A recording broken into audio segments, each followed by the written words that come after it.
Well, good evening, everyone, and welcome to night number 2 of Gene's Spooktober Storytime stream.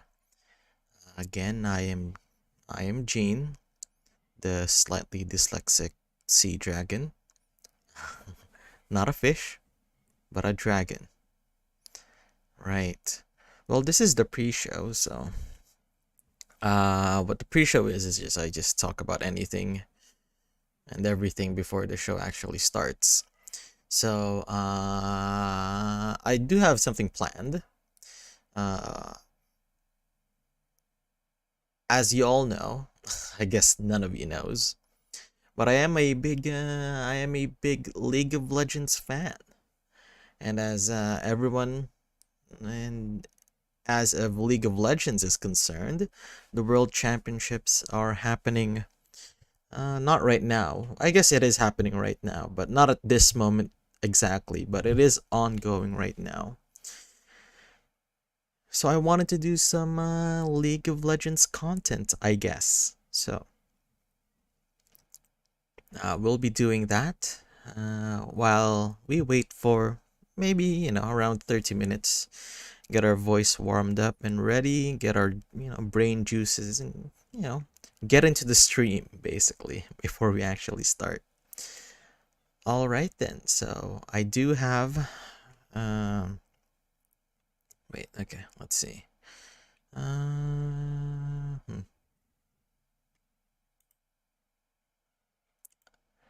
There we go. Right. So we So I'm so let's just oh wait, shit. Oh, nope. Not there we go. Right. Right. Well, I guess we'll just watch videos. So this is Do Streamers Know League Abilities Surprise Test. I have not watched this video yet, but I do want to test my knowledge if I am as big of a League of Legends fan as I know to be, or as I believe myself to be. All right, let's start. going to give you the name of a champion ability. Okay. The what name? Ability name. Ability? Okay. I don't know that. You have to tell me the champion who has that ability, and if you get it wrong, it's okay because I will tell you the Oh, hello. role that Hello there, Ejoy Olata-san. This is the pre-show to the Spooktober Storytime stream. Nothing else will happen. I won't read stories just yet. Just, kind of a warm-up. But hello there. It's nice to meet you. champion plays, and you can guess again for 1 point. Sounds easy. Do I get to see what the ability looks like? No. What? That's so much harder then. Can I get like the Ooh. first letter of the name? Interesting. No. Very Alright, we interesting. can try this one. Okay. Spark Surge. Spark Surge is Zeri. Oh, I think it is Zeri. Ooh. But which one? Which skill of Zeri? This is a Zeri skill for sure. Spark Surge. No, that's Electro. No, maybe not. Let's see. W? Zeri W? I would think it's Zeri. Spark Wait, Surge. that's Lux. Nope. Lux? No, that's Final Spark. Cannon. Spark Surge. Okay, this is too hard. Lux. No, This is that's an Final ADC Spark. champion. It's Zeri. Yeah, it's Zeri. Oh wait, I just have to guess the champion. Okay, easy. Ziri. Ziri. Yes. Oh, we got it? Oh my god, okay, what? Oh, it's the new one with the Z, Zeri. Yes. Yeah. All right, cutie. Zeri. Yes. Period. Spark Surge is Zeri? Yes. Cool. Prowling projectile. Oh, this is Yumi. This is Yumi's Q. Prowling projectile. Yumi's Q. Prowling projectile. As a support player, I should know this. Kaisa? Prowling projectile. I don't even have a Oh, guess. prowling though. I mean, Prowling think about it. projectile. It's the cat. Is Prowl. that Heimerdinger? No. Oh, we lost. Oh, Red oh, Sox. Actually, it does make sense because no one would know this. Oh, no one would know this if they don't play support. Like it makes no yeah, it makes sense. Because there's no way as another lane you would play Yumi. Growling projectile. Is that Rengar? Nar. This Ooh, is a close. support champion. Yumi's cute. Prowling projectile. Prowling. It's in the ground. Or it's a No, it's a cat. prowling. Who prowls? Like an animal. Yes. An animal. Oh, good. Prowling. It Good. is a You can do it, support T1. champion. Prowling. You can do it. You can do it, T1. Ah, Yumi! What? It's Yumi! Oh, okay. it is Yumi Meow. Q. Is that the cue? Yeah, You yeah. have to meow. Yeah. No. What? Oh, Yumi. Yes. Yay! All right. I don't play You that said piece of animal. shit. Yeah, I knew. Because look at that. Yeah. Look, the IQ's there though. Emperor's Divide. This is Azir R. That's Azir. Aw. Azir. Azir. Yes. Okay, should have See, paused. That is my time. Dragon's Rage. Is Lee Sin R. Shyvana. Huh. Lee Sin's The R. only dragon-related character I can think of is It's- Shyvana. oh. And it's not Shyvana. It's Lee Sin. Is it Tryndamere? That's Shyvana. This is a No. jungle champion. Wait, I didn't get it right? No. Oh, I was so confident. Wait, I was so confident there. Wait, Dragon's Rage. Shyvana. No. This is a jungle Really? champion. This is frustrating. Honestly, okay, it's fine, Gene. Chill out, chill out. I mean, It's fine. We all know what this Shyvana? is. I'm thinking deep into my brain. Oh, Lee Sin. Yes. There we go. Let's It's go. ulti, I believe. Yep, Oh, it Lee is. Sin? Yes. Sorry. Oh, Whoops. come on. Okay. Lee Sin. Oh, it's Lee Sin, right? Yes. Okay, nice, nice. Okay. oh, it's Udyr. Oh, no, it's Lee Sin, Lee Sin, Lee Sin. At Okay, least Lee in R. Sin. Bellows Breath. Oh, this is Ornn.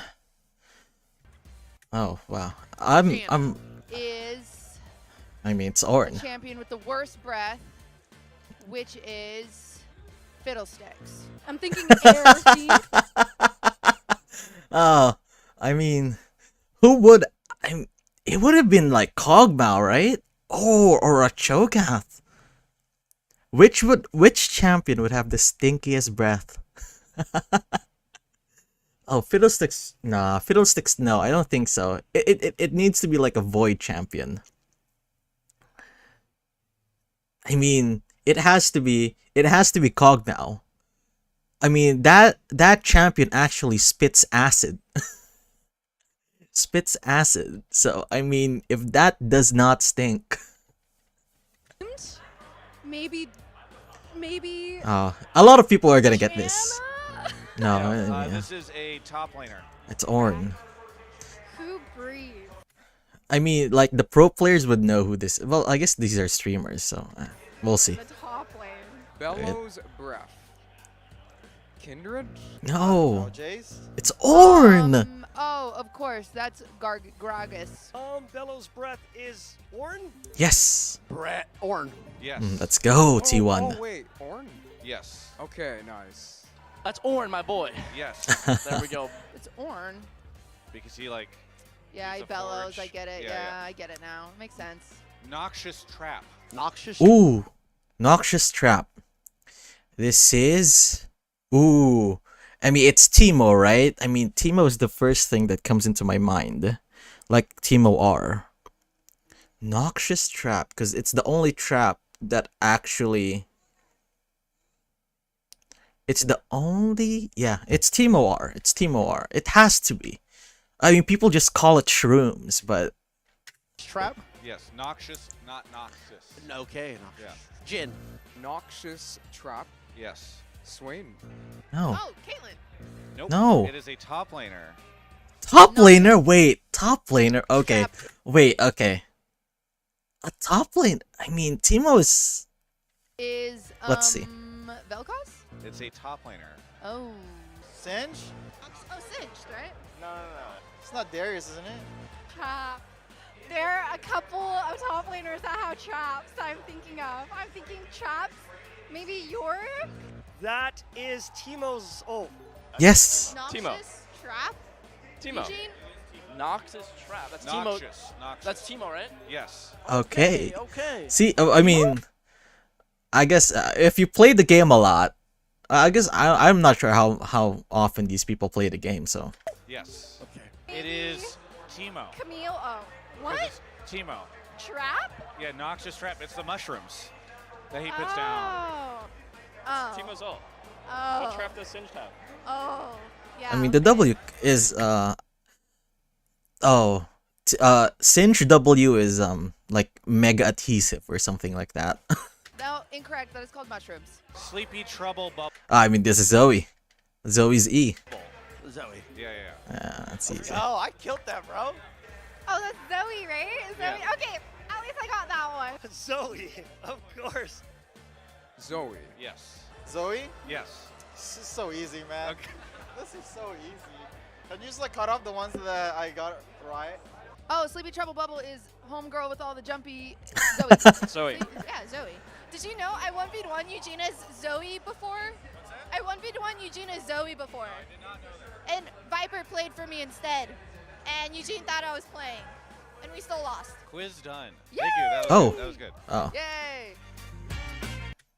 I mean, it's too easy. Like these, the thing about when you're not good at when you're not good at the game, you tend to focus on things that are when you're not good at the game, you tend to remember and focus on things that doesn't really matter. That will not make you a better player. That was very interesting. Oh, there's another one though that I want to try. I think this one's a bit harder. It's let's see, where is it? So it's this one. It's the Cloud9 one. What Here, do LCS champions. Do LCS the LCS champions. So I'm okay. Let's see. champion League says, trivia. The guilty will know agony. The guilty will know agony. Ooh. Ilawi? What? Oh, Zerker. Well, we're done with LCS finals with coverage brought to you by Microsoft. Oh, shoutouts to today I'm joined Microsoft. by- Is also one of my well, no, it's Windows. Windows is also one of my sponsors. You can see at the here bottom right. Activate Windows. Go to settings to activate Windows.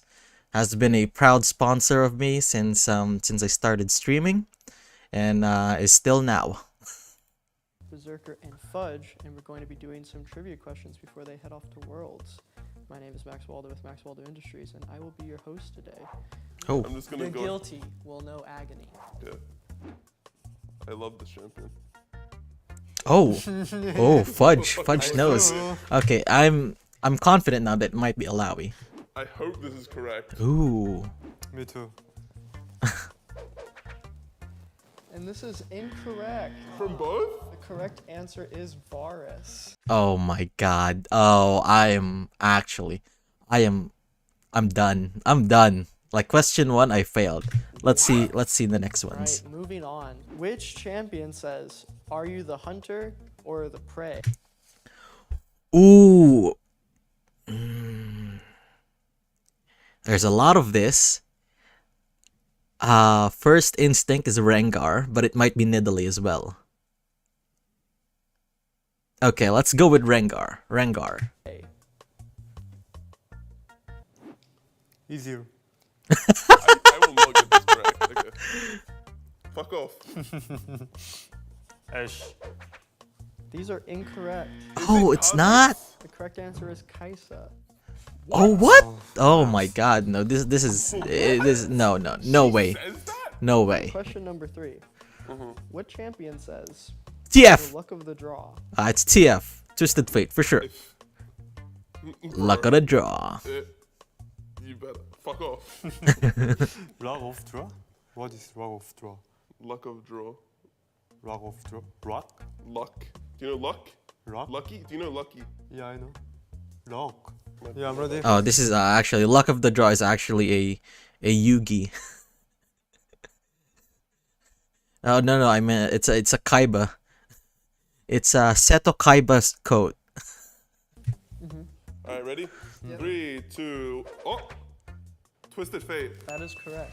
Oh, let's go. the Okay. Lord. Twisted Fate. All right. What Titles. is Oh, Yasuo's champion title? oh. The Exiled, I think. The Exiled. Right? It's I too. have no clue, bro. I'm just gonna. Or this is Exiled. the biggest meme of all time. It doesn't matter. My one's wrong. So I mean, why did they put Berserker here? That was so weird. Berserker is not fluent in English. I don't even think he plays the game in English. I mean, just for context, the guy in the middle, Berserker, is Korean. So he probably doesn't know. I will Both see. contestants hard at work crafting their answers. bro. Maybe we should introduce a time Okay. limit. Ready? And your answers are... The Wind Samurai. No. Oh, now I know. Now I know. Now I know why they put. Now I know why they put in Berserker. Tornado God. Ah. His title is The Unforgiven. Oh, the Unforgiven. I think I was thinking of Riven. Oh shit. Unforgiven. Huh. That's actually a pretty good title. Alright, moving on. Moving on. Who is the Eye of Twilight? The Eye of Twilight. Ooh, the Eye of Twilight is Diana. The Eye of Twilight? Mm-hmm. The Eye of Twilight is Edward Cullen and Kristen Bell.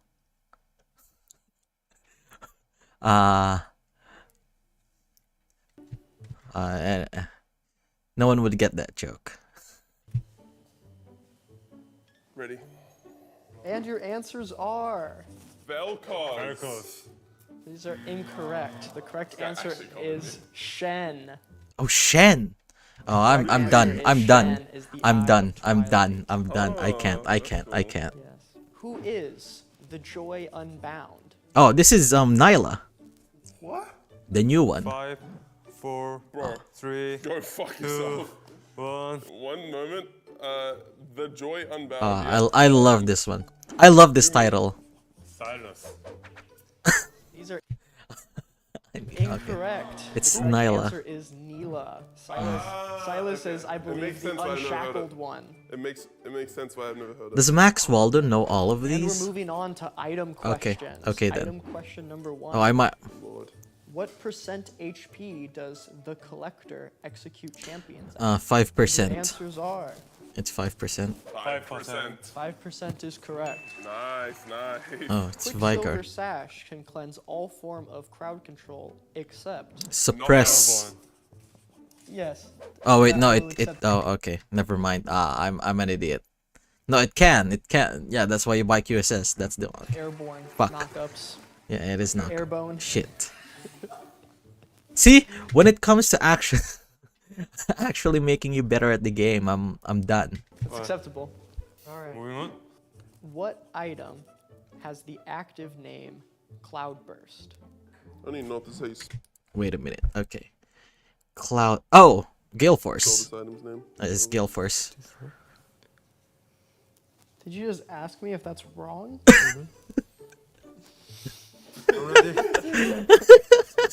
Shirelia's. No. They said These active. are incorrect. Gale Okay, Force. Shirelia's is actually an active item, okay? At least I didn't choose Shirelia's. The correct answer is Gale Force. Well, I don't Cloud. play ADC, so. What is the name of Victor's signature item that was placed in his inventory at the beginning of the game? Oh, His rework. it's like prototype something, right? Ready?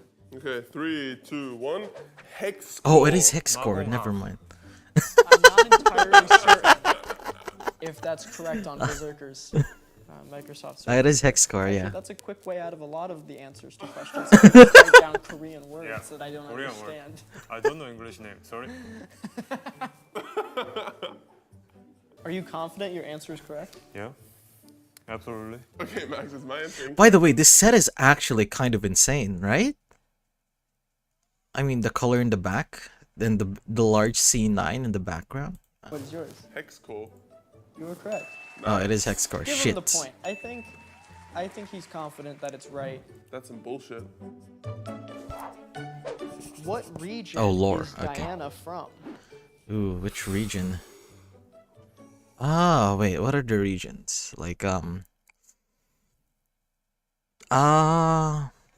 I think, oh, it's not Avarosa. Targons? Or 3, 2, 1. Ionia. Moon. I mean, not untrue. The moon. And these are incorrect. Diana is actually from Targon. Oh! Oh, I'm actually insane. Okay, wait, is Leona, wait. Is Leona? Which two Noxus characters are related? Noxus characters are related. Katarina and Darius. No, no, no, no! Darius and Draven! No, fuck, Katarina and Darius. What the fuck am I talking about? Darius and Draven, they're brothers. 5, 4. Alright. Okay. Draven Darius. Draven and Darius. Yep, Fuck! let's go. Is correct. Ooh. Draven and Darius is correct. In the League of Legends lore, which champion is the oldest?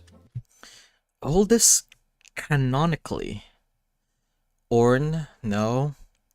It needs to be a god, so something like maybe an Anivia, Volibear, or Asol, Zoe. Ooh, it's going to be something like Aurelion Sol, Zoe, or who did I say earlier? Anivia. Who is more grandfather? Who's more Bula? Oh, Zillion. I'm not changing my answer. Your answers are Kindred. What or Joy? What do you Ooh. Or Zoe. These are incorrect. I'm gonna choose Abano, Zoe. These are incorrect. The correct answer is Aurelion Sol. Oh! Okay. Next question. Is Dr. Mundo actually a doctor? No, he is not. No. I don't know. And Fudge is correct. Nice! He's taking the lead! Dr. Mundo is not a doctor. He's taking the lead in the series. Next question. What is the passive quest called when Kha'Zix and Rengar are in the same game together? Ooh. Thrill of the And Hunt? your answers are... Pride of the Hunt. Start hunting. This is incorrect. The correct answer is The Hunt is On. Oh, the hunt is on. Oh, okay. Okay. Alright, moving on to our next category. Name this ability and champion I name. didn't play this champ and he does. It's Oh, more this of is, the- Fuck ooh. can I name Encore? the ability? I can't even name the ability of a fucking any champion I play. I don't actually know which one it is. Yeah, I mean, I know it's yeah. Seraphine. I'm gonna be right. Go. And your answers are... Sing. Encore. Seraphine. Berserker is correct. Fuck my life, Encore. man. He spelled it wrong, but it's fine. Seraphine. The genius. Name this ability and champion name. No Korean name, please. Okay. Ooh. This is Darius Q. What is its name?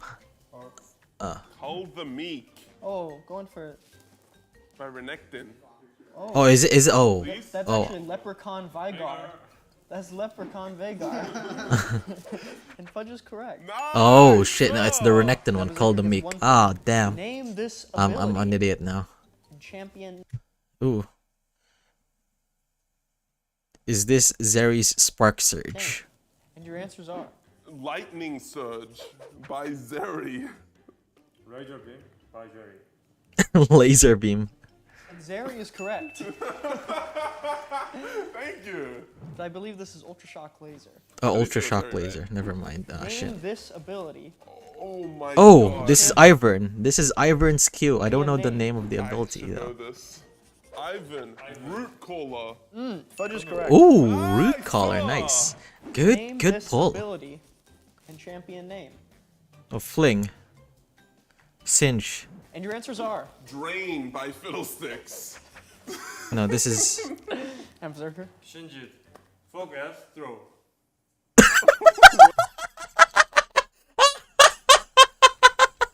Wait, wait. What does that say? Fuck ass. Wait. Does that say fuck ass throw? What did you just fucking say? I wrote English class this word. Really? Yeah. And Berserker gets singed correct. So I won. It's fling. It's tied. It's time. All Max, right. hold a question. I have a question. Who is the Cryo Phoenix? I mean, it's just Anivia. Cryo Phoenix. Yeah, it's. 3, 2, 1. Anivia. Anivia. Oh. That is correct. Okay. Let's keep Moving on. Who is the Darkened Blade? I mean, it's Kane. I'm not delusional. Right, guys? 3, 2, 1. Aatrox. It's Kane. The Oh. correct answer is Aatrox. Oh shit. It's a dub for Fudgy Cakey. Okay, I'm an idiot at League of Legends. I don't actually know anything. Fuck. All right. So it's time for me to go back and read them stories. Okay, then we'll be able to do it.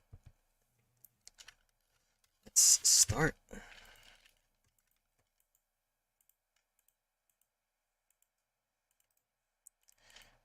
Where is it?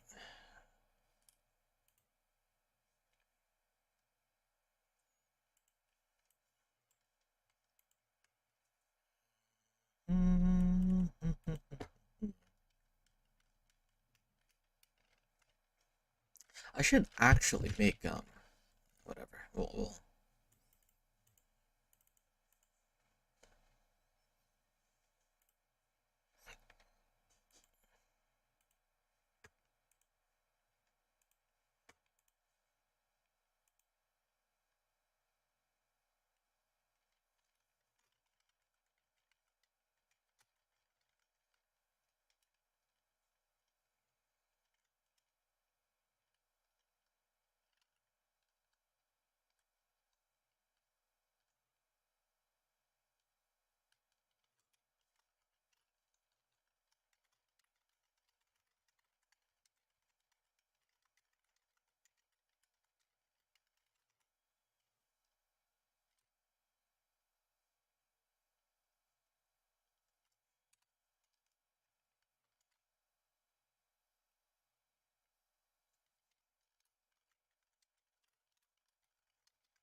right and right.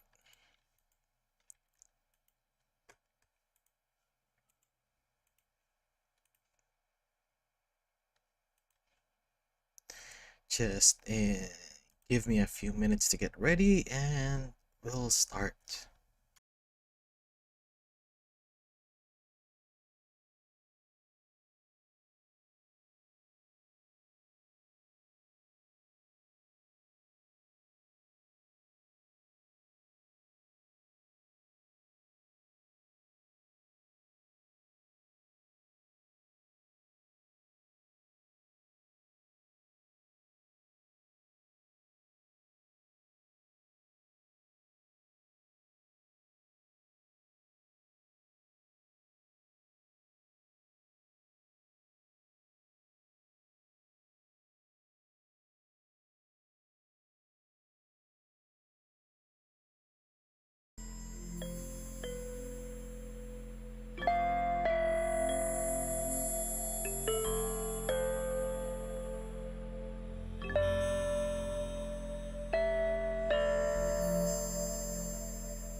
Puppy by Code Marionette.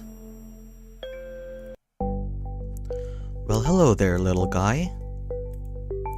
Eleanor had stopped at a cardboard box on the street as she walked home to her apartment. In the box was a small dog, and scrawled untidily on front of the box were the words, "Adopt me." The dog cocked its head as she slowly reached her hand towards it. "It's okay, buddy. I'm not gonna hurt you." Eleanor scratched around its neck as she subtly felt around for the collar and found none. The dog looked too good for a complete stray. The dog's fur was soft and fluffy, and its tail loudly thumped against the box as it was in as she scratched it. "You like that, do you? Well then, have some more." Eleanor reached her hand out and scratched both sides of the puppy's face and around its head. The dog's tail happily wagged, and it started trying to lick her hands before jumping out of the box into her arms. Caught off guard and losing her balance from the hunkered down position she was in, she fell backwards and was unable to stop the puppy from licking her face as she tried to pick herself up. Hey, cut that out, you little rascal." Eleanor laughed. She tried to fight off the little fluff monster and its cold nose and wet tongue attacks. Finally righting herself, she set the puppy back in the box he had jumped out of. "Aren't you just the sweetest little guy?" She looked around to see if there was someone around looking for the puppy. There's no way a little guy as well groomed and friendly as this was just dumped out here, right? The street was empty. It was late-ish, but it had only started getting dark. Eleanor watched as the streetlights clicked on one by one, from the far end of the street to the other. She pulled her jacket closer to her as the cold breeze blew past. Looking into the box, the puppy had obviously felt the same cold wind, and curled itself up into a ball and quietly started to whimper. "Aww, are you a cold little guy? You were so full of life a second ago. Poor thing." Well, with no tag or collar and nobody around looking for him, the chances of this little pup spending the night shivering on the streets were looking pretty high. But Eleanor wasn't about to let that happen. "Well, I can't very well leave you out here in the cold, so why don't I take you home with me? And then we can put up posters or something just in case someone really is missing you. And a sweet little thing like you, who wouldn't want you around?" The puppy looked up at her happily, its tail once again thumping loudly off the cardboard it was sitting on. "Come on, let's take you home." Eleanor bent down to pick up the puppy as she lifted it in the streetlight above them flickered out. "Huh?" she said, looking up at the now dark light. "Guess that one needs a replacement bulb." "All the more reason to get you home then." She spoke to the puppy as she tucked it into her jacket and held onto it. The light flickered back on as she started to walk away, continued to flicker behind them as they left it behind.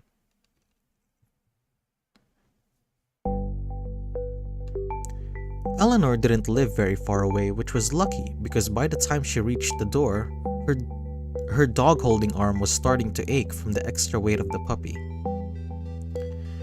"Whew, carrying you around is a lot more work than I was expecting." Eleanor spoke to the puppy as she set it down in front of her door. "Now, don't run away from me. I just have to find my keys." She rummaged around her jacket pockets for a key to her ground floor apartment while watching the small dog sniff around her feet at the door.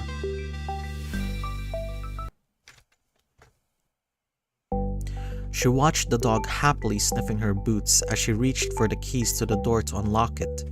The key went in easily enough, but once she went to turn it, she felt something brush against her hand. "Jesus Christ!"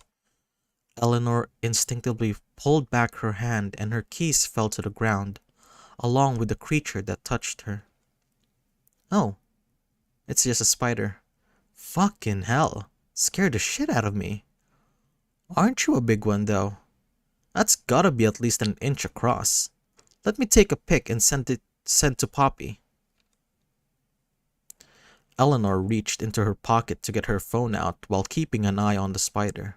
As it scurried around, the spider caught the attention of the puppy, who watched it closely before jumping on it and catching it under its paw. Whoa! With reflexes like that, if being a dog doesn't work out for you, you could always try to being a cat. Now let the poor thing go. Eleanor cut the sentence short with a gasp as the puppy proceeded to eat the spider. Dude, that's nasty. The puppy looked up at her proudly, like it had stopped some vicious assailant from harming its new master. Okay. I can't stay mad at that little face. It's still gross, but you did well. Good job protecting me. She pets the puppy on the head. I hope you always will protect me. The puppy let out a sharp bark as if to agree. Anyways, let's get you inside. And before you go running around, we're going to give you a bath. You look clean enough, but I did just pick you up off the street, and the last thing I need is bringing you fleas or something in. It was early when Eleanor awoke. She wouldn't usually get up so early since her work shift started later in the day, but she needed to visit the pet shop before work since she didn't have much in the way of food and things. The things I do for you, she sighed, handing the puppy another piece of ham which it gobbled up. After all, we can't just have you living off leftover ham as much as you seem to enjoy it. The puppy let out a yip as if to agree. Glancing at her watch, she go up and grabbed her coat. The puppy started to whine sadly, as if it were she was leaving. Don't worry, little guy. I'm just going to go to the pet shop and come back. It's not so far, so I should have plenty of time before I have to go to work. The puppy let out an understanding yip as she ruffled her hair on its head.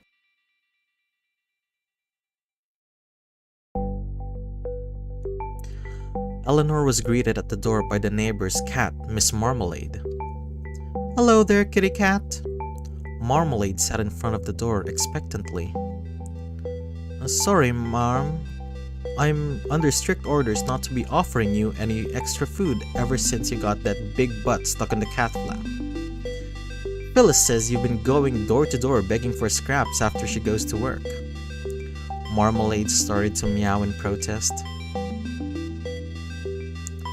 Eleanor felt something bump into the back of her leg as the puppy came to see what was going on. Seeing the dog, Marmalade jumped onto 4 legs and arched her back, hissing loudly at the dog. Come on now, Marm. It's just a puppy. No need to get all worked up. She could hear the puppy happily panting behind her and added, see? It's very friendly. Eleanor reached down to try to calm the cat down as it swiped at her, catching the back of her hand. Son of a... She felt the sting, and looking back at the back of her hand, saw a few droplets of blood start to form at the edges of the scratch. The puppy started to growl at the cat, and then, with a few barks, the cat took the hint and ran away. Shit! That stings, but it doesn't look too deep.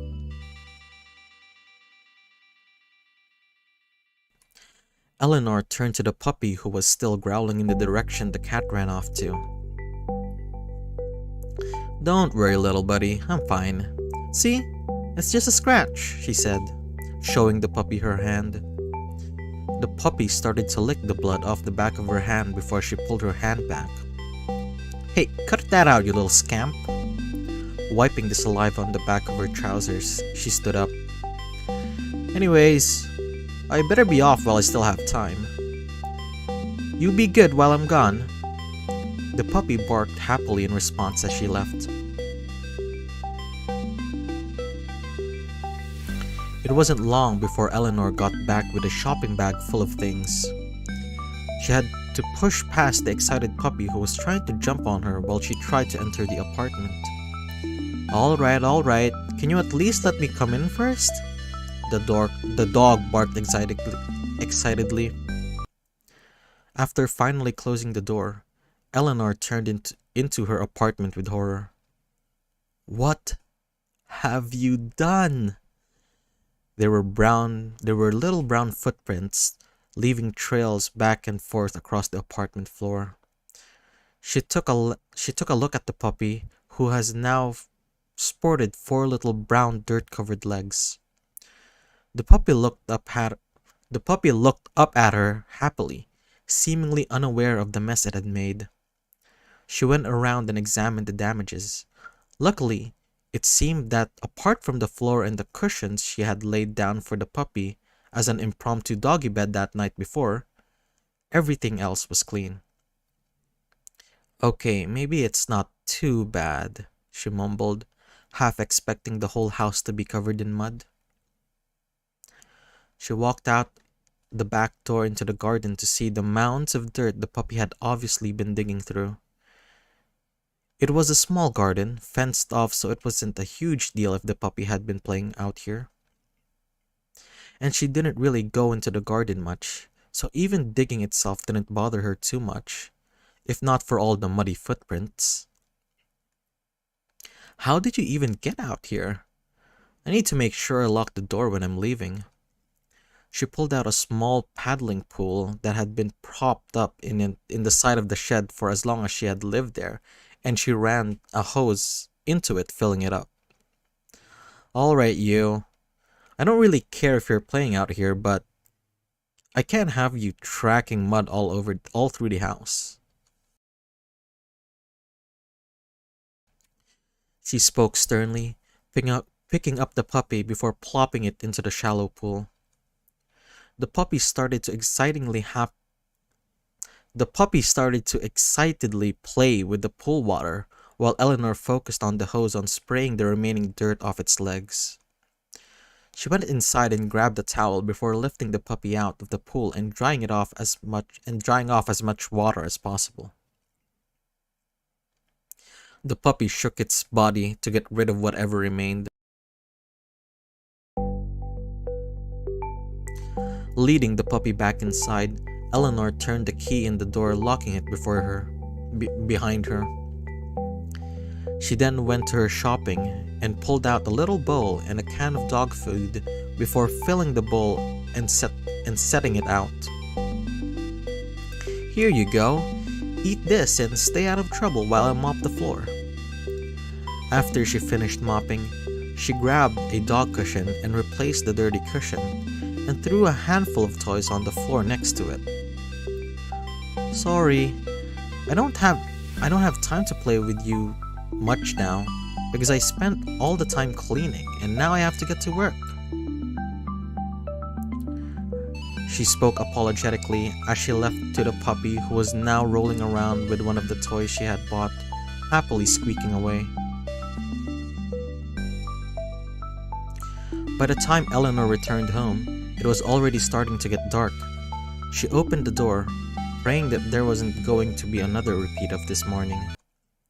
"I'm home," she called out, but was surprised to not receive a response. That's strange. The apartment was eerily quiet, and after removing her coat, she reached over to turn on the light and spotted the puppy. The puppy was lying on the floor with its legs in the air and its head under the sofa, sleeping soundly. Its toys were spread around the floor, but looking under the sofa, Eleanor could see that there was a ball just out of the puppy's reach. Aww, poor guy must have fallen asleep while trying to get that ball.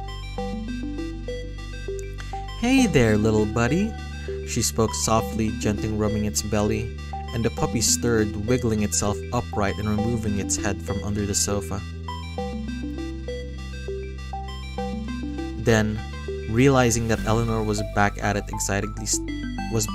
excitedly started to bark and lick and jump all over her. Haha, calm down there. She rubbed the dog all over. Seems like you had a fun day. Why don't we take you for a short walk before I make myself dinner? I'm sure being cooped up in here all day wasn't great. After fitting the excited animal into a cute little harness and attached a lead and left the apartment. Hello, dear. Eleanor jumped a little at the unexpected voice behind her. She turned around to face the old lady who lived a few apartments down from her.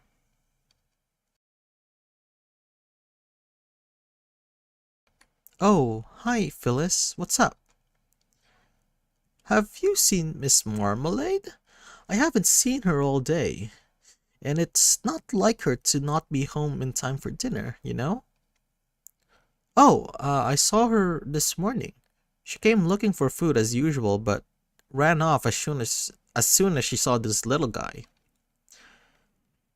She got me good before she left. Eleanor glanced at the back of her hand. It still itched from where she had been scratched.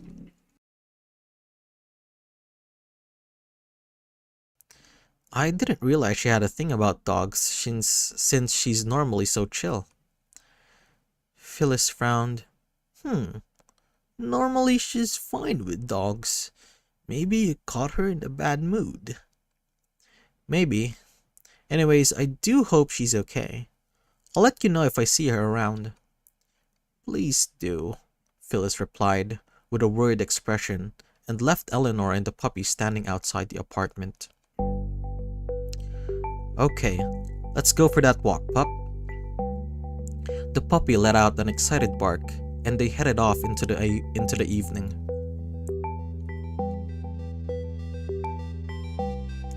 Eleanor walked down the street with the puppy in tow. It seemed like it was missing to sniff it. It was its mission to sniff every single spot it passed, leaving Eleanor playing hot potato with which hand was holding the lead. Can you just pick a side to stick to and stick to it? We will come back this way so you can check out the other side of the path too. The puppy ignored her pleas as it continued its mission. Every so often, a spot would take an extra long sniff, followed by it marking the spot. I wonder if this lady has as much trouble with her 2 walking dogs as I do with you, Eleanor remarked, spotting a woman walking 2 large dogs in front of her. Why don't you stay over this side until they pass? You never know how other people's dogs are. The puppy happily wagged its tail as the other dogs came closer. However, as soon as they saw the puppy, their body language changed. Suddenly, the lady's arms was tugged forward as she struggled to hold the dogs back and snarled and barked at the puppy. Holy shit! Eleanor exclaimed, reflexively snatching the puppy up out of the reach of the other dogs. No! Bad! Stop! The lady struggled to control her dog. I'm so sorry, she apologized, obviously flustered. Eleanor quickly walked away with the puppy in her arms, glancing behind her to see the lady dragging the dogs, who were still riled up, in the opposite direction. I swear, people shouldn't have dogs if they can't control them, Eleanor spoke loudly to herself. That's an accident waiting to happen. How are you holding up, though? Hopefully it wasn't too stressful facing those big, scary dogs. The puppy just quietly watched the dogs over her shoulder until they turned the corner.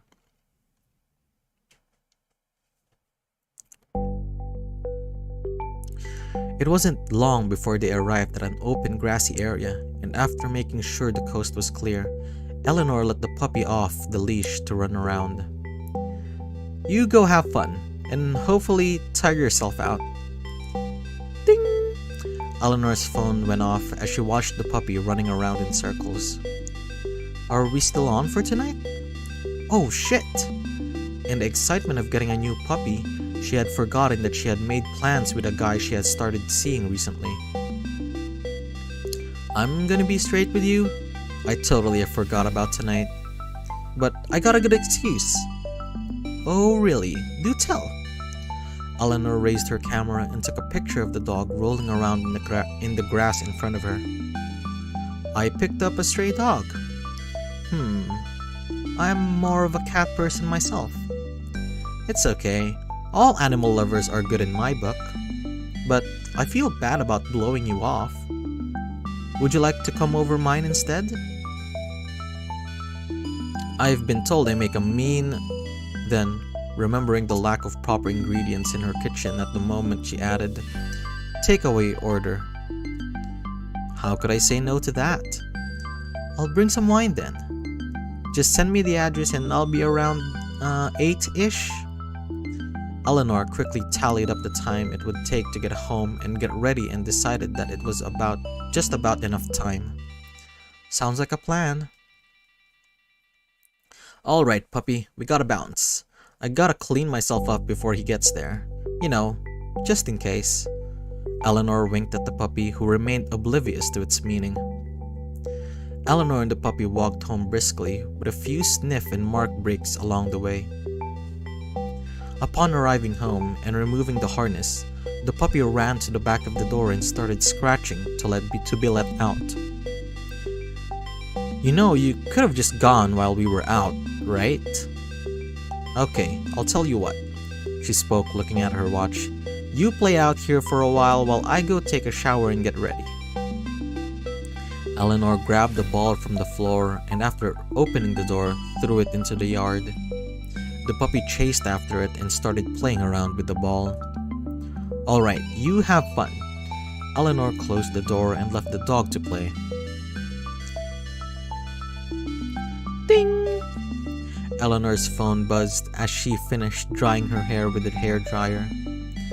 I'm on my way over now. See you in about 20 minutes. Perfect.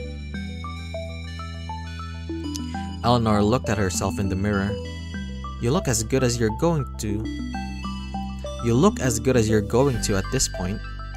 She couldn't help but get excited at the prospect of having him over. They had gotten along well in their last few dates, and she definitely felt a spark between them. As she walked through the house, doing one last bit of tidying, she heard a yip and some scratching at the back door. Oh, you want back in? Eleanor opened the door and the puppy wandered in, leaving little wet footprints on the kitchen floor. Wait, why are your feet wet? Were you playing in the pool? Eleanor peeked out of the yard to see if the pool was still there where she left it, but it had already gotten dark, so it was hard to make out anything in the yard. I really need to get that backlight fixed. She sighed as she flicked the switch and nothing happened. Anyways, come here, I'll dry you off. Last thing I need is you leaving wet patches everywhere. Eleanor grabbed a towel from the laundry basket and dried off the puppy, who really seemed to enjoy the attention. Okay, he should be here soon. How do I look? The puppy gave an approving bark.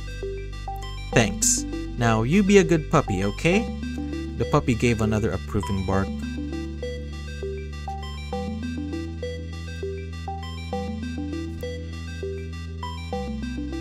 David, hi! Come on in. Eleanor invited the young man in. He had arrived exactly on time, though after a few drinks admitted that he had waited awkwardly outside for 5 minutes so he wouldn't seem too eager. So this is the cause of the change of plans. David pet the puppy behind its ears. Not that I'm complaining, I've been told she orders a mean takeout, he said loudly enough for Eleanor to hear. Speaking of, we better order soon. I'm starving. Eleanor laughed, pulling out her phone and ordering from her favorite local place.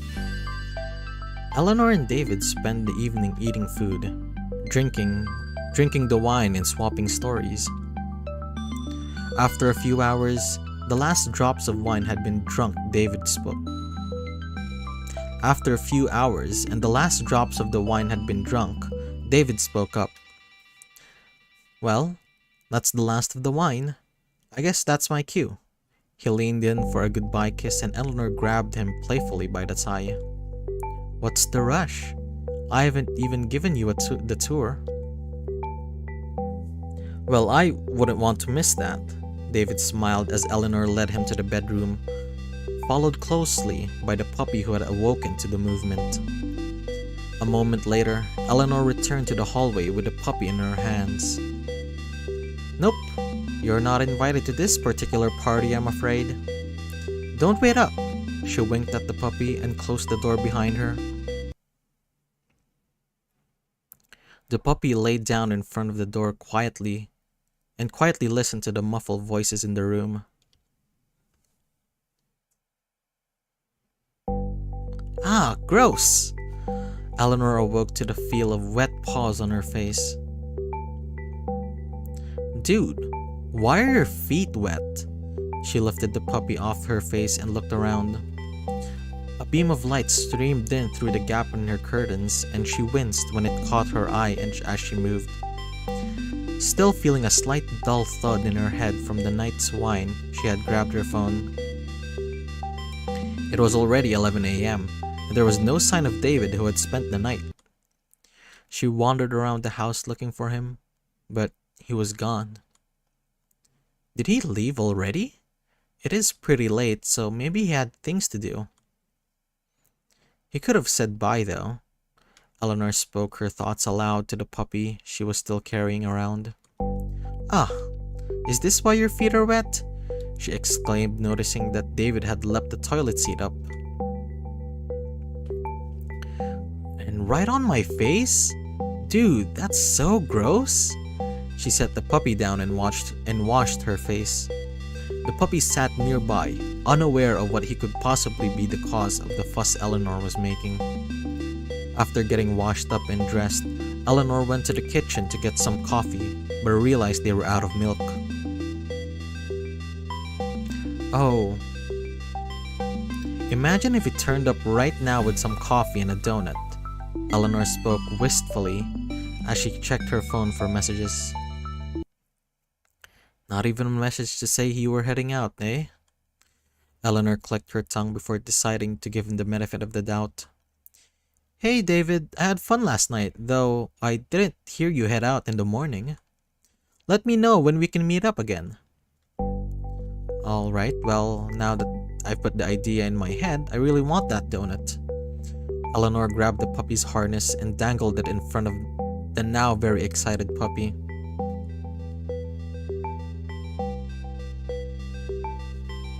Eleanor yawned as they walked along the street to the coffee shop.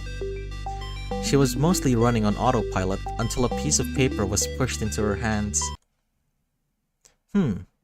She looked confused and started to process what the person was saying. "Lost. Please call me if you see them around." Eleanor blinked a few times as her eyes tried to focus on the paper. It was a lost dog poster with 2 dogs on it. "Wait a second," Eleanor thought. "I know these dogs.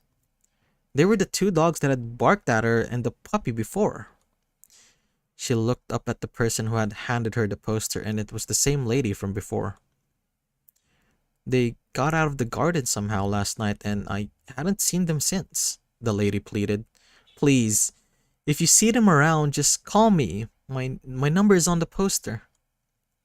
"I do hope you find them," Eleanor replied, putting the paper in her pocket, and started to leave as the woman moved on to another passerby. "They were pretty aggressive dogs, though, so I hope they don't hurt anyone," Eleanor thought to herself as she continued down the street.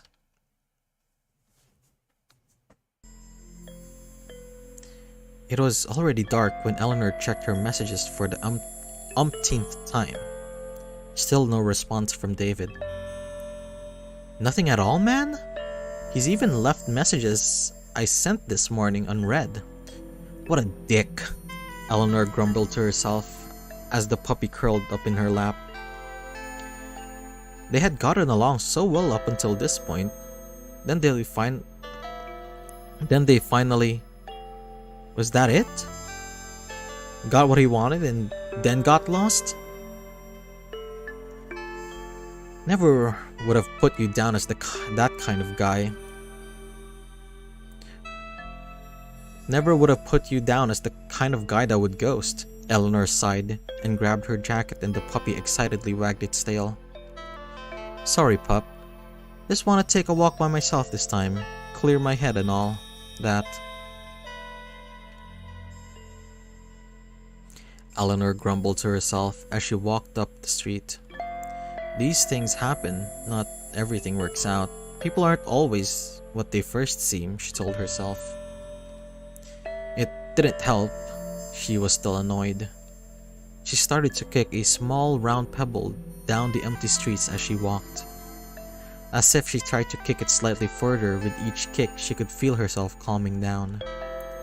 Nearing the end of the street, she looked towards the open gates to the park. There wasn't anyone around, so she took a few steps back. She was aiming for a goal with the stone that had been with her this whole journey. She ran towards the rock and threw her strongest kick. She missed as her leg flew up in front of her, and the other leg, unprepared for the force, followed suit. Eleanor landed unceremoniously on her back. She tried to throw her hands behind her to stop the fall, but they didn't help. Eleanor sat on the ground for a minute before she burst out laughing. Suddenly, compared to lying in the street after a failed stone kick, her other problems seemed like less of a big deal. To hell with him. There'll be others, Eleanor told herself as she picked herself up off the ground. Ouch! Her palms stung as she rubbed dirt and bits of stone off them. She had scraped them pretty well, but nothing a bit of disinfectant wouldn't sort out. It wasn't long before she was back home in a much better mood than she left. Hey there, puppy! Eleanor went to ruffle its fur, but it started sniffing at her hands and whining sadly. Don't worry, little buddy. Just had a little tumble. I'm a bit clumsy sometimes, she said reassuringly. She went to splash the remaining dirt and tiny stones out of her hand and applied the disinfectant. She winced as it stung her hands. Well, aren't you just the sweetest? She said, looking at the puppy, who still seemed to be sad that she had hurt herself. Eleanor yawned. It was getting late. I'll be right as rain after a good night's sleep, she said, petting the puppy as it curled up onto its bed. Eleanor awoke in the morning with the feeling of something sitting on her. She blinked a few times to focus her eyes. It was the puppy, of course. Good morning, little guy. I need to remember to close my door when I'm going to bed. Can't have you making a habit of this, she chuckled. Okay, let's go. I have to get up for work, she asked the puppy to move, but it didn't budge. Actually, it wasn't moving at all. Unlike its usual playful self, the puppy just sat on her chest and stared at her. You're freaking me out a little here, Eleanor laughed nervously. She tried to shift her body over enough to make the puppy jump down, but found it hard to move at all. Instead, it seemed like the puppy was getting heavier. Okay, puppy, that's enough. Get down, Eleanor spoke firmly. I can't do that, Eleanor. Eleanor's eyes widened. Did you just... The puppy simply stared back at her. Did she imagine it? Did she imagine the voice? It didn't look like its mouth moved, so how could it speak? What are you saying, Eleanor? It's a freaking dog. That's why it can't be speaking. Her thoughts started to rush. Eleanor again tried to wiggle free, but the weight increased, seemingly pinning her under her own blanket. Get off! Eleanor shouted. I can't do that, Eleanor, The voice replied again. What is going on? Am I dreaming? Is this a sleep paralysis thing? You are not dreaming. What is going on? She asked, her voice shaking. I am going to protect you. Protect me? Like I protected you from the orange one and the two loud ones. The orange one? Loud ones? Eleanor was confused. Wait, does it mean Marm and the dogs that went missing? And that one that hurt you at night. Hurt me at night? What does that mean? You won't need to scream again. Wait, do you mean... No. No, wait, that wasn't... Wait, what did you do? The puppy simply stared at her. What did you do? I protected you. They will never hurt you now. Eleanor thought back to the missing animals and David's disappearance. Oh God. Suddenly, his not responding made sense. Oh, please no. What did you do to David? The puppy didn't respond, but turned its head towards the window that faced the garden. She thought back to the dirty footprints. The wet paws after she showed the puppy how to wash the dirt off. The horror she felt continued to grow. And you? The puppy's head snapped back to her face. It seems you still need to be protected. Protected? From what? From yourself. She thought back to the night before she had fallen, her scratched palms. But that was just... Eleanor started to explain. Don't worry. I'll take care of everything. Eleanor watched in horror as the creature started to shift and change parts of its body, twisting and turning in ungodly ways. She heard the creaks and snaps of the creature's bones as it reformed itself from the puppy she knew to the creature that now sat upon her. Tendrils extended from various parts of the creature's body and pinned her down, wrapping around her body. And I've learned from the others that I failed to protect. Others? What did it mean by others? Eleanor thought to herself, her mouth unable to speak the words. Did it do this to others before? I have learned a human's greatest enemy is themselves. It wasn't until a cold, slimy tendril pushed its way into her mouth and grasped onto her tongue that she understood what it meant. There was no escape now. She couldn't move, couldn't scream, couldn't even bite her own tongue.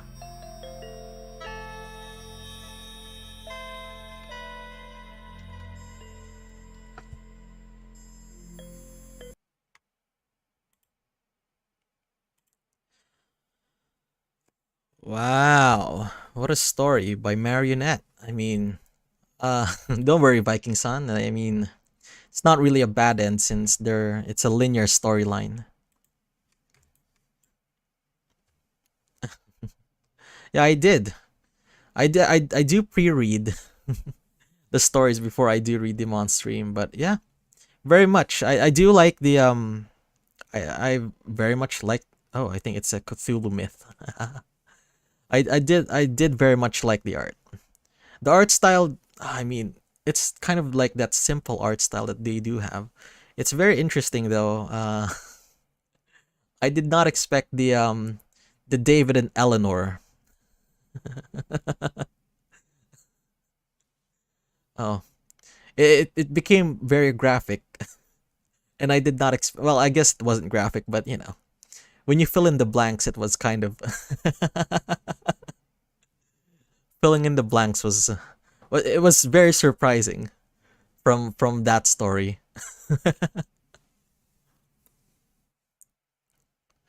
Well, anyway, I hope you guys enjoyed it. I mean, for sure, I did enjoy reading it. I hope you enjoyed reading or listening to it, I guess.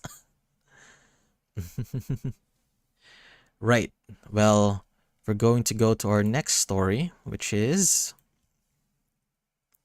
I Like You. But before that, let me take a breather for a few minutes because let's talk to you guys anyway. So we have a few developers here on the chat.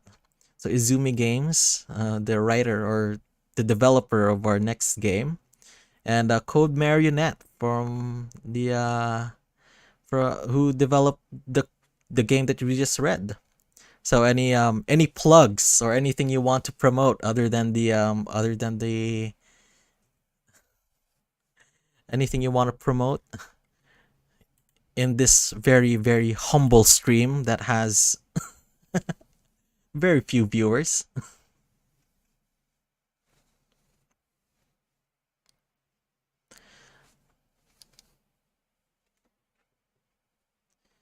The next one is also a doozy. I did sometimes I do that get distracted by the comments because I do read them. Oh, the Yandere dog was that was a good twist. That's a good perspective to have. Oh, that's very true.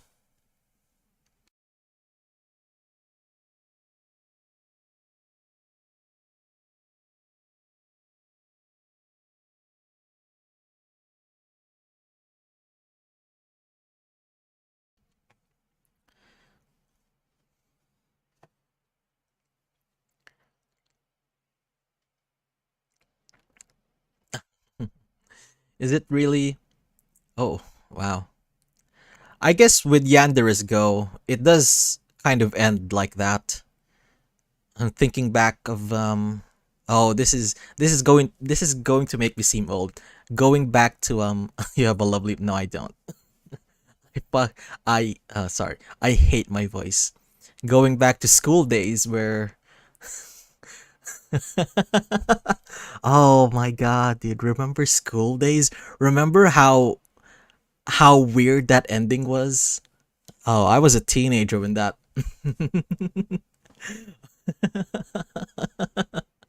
Oh my god. I mean, it kind of is a Yandere dog, isn't it?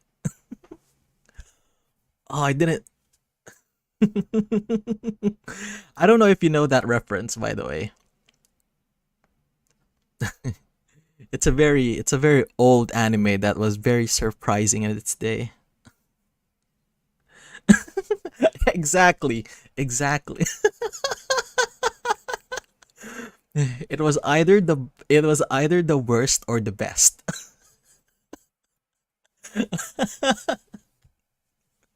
Oh my god, I mean, a marionette knows what I'm talking about.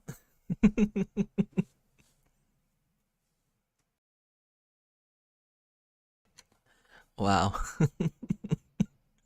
No, it was the best for the shock factor, I would say.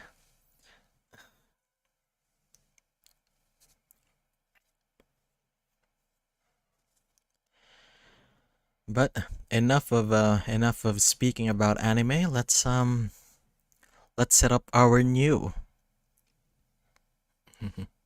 or our next story, I mean. Give me a few minutes to get ready.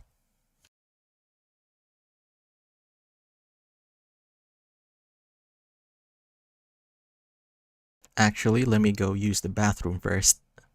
I'll be right back.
I Like You by Izumi Games. Type in your name. Jean. I looked at the piece of paper I found in my locker earlier. I'm currently meeting the anonymous sender who is standing right in front of me. I like you. With her hands clasped and closed eyes, it was obvious she took up the courage to just say those words. Actually, the day I thought that I would only remain in my mind became reality. I like you too, Yuri. I like you. 3 words, 1 thought. A simple confession for what seemed to be a start to a blissful life turned out to be my uttermost crisis. So, this is her house, huh? I noticed that the last neighbor I passed is about a kilometer away. Does this whole area belong to Yuri's family then? There weren't any borders or gates aside from where I'm standing. It's just vacant. Her house is average size, but the vacant lot surrounding it is immense. Well, this is her house, but what were her parents thinking? The door opened not long ago. Jean. This is Yuri Vandal, my girlfriend. It's been a week since that incident. I had my eyes on her for a long time now, and I still couldn't believe she'd confessed to me. It's the dream of every guy. She's pretty, smart, kind, and sociable. Compared to me, who's a loner and barely talks to anyone. Today, I'm at her house for a group study. Thanks for having me. I brought some food. You didn't need to do that, but thanks. Come on in. You have a very organized house. Thanks. I did general cleaning since you were coming. I apologize for the intrusion. Where are your parents? Have I not told you that my parents are abroad? No, you didn't. Didn't you say your parents agreed on having me come over? Yes, I think they did. Anyway, I can accommodate visitors. And they're okay with a guy? With just us alone? I'm old enough to decide on what to do. Besides, don't you want to go on a study date with me? That's... What was she thinking? You don't mean... Yuri, are you naive or just...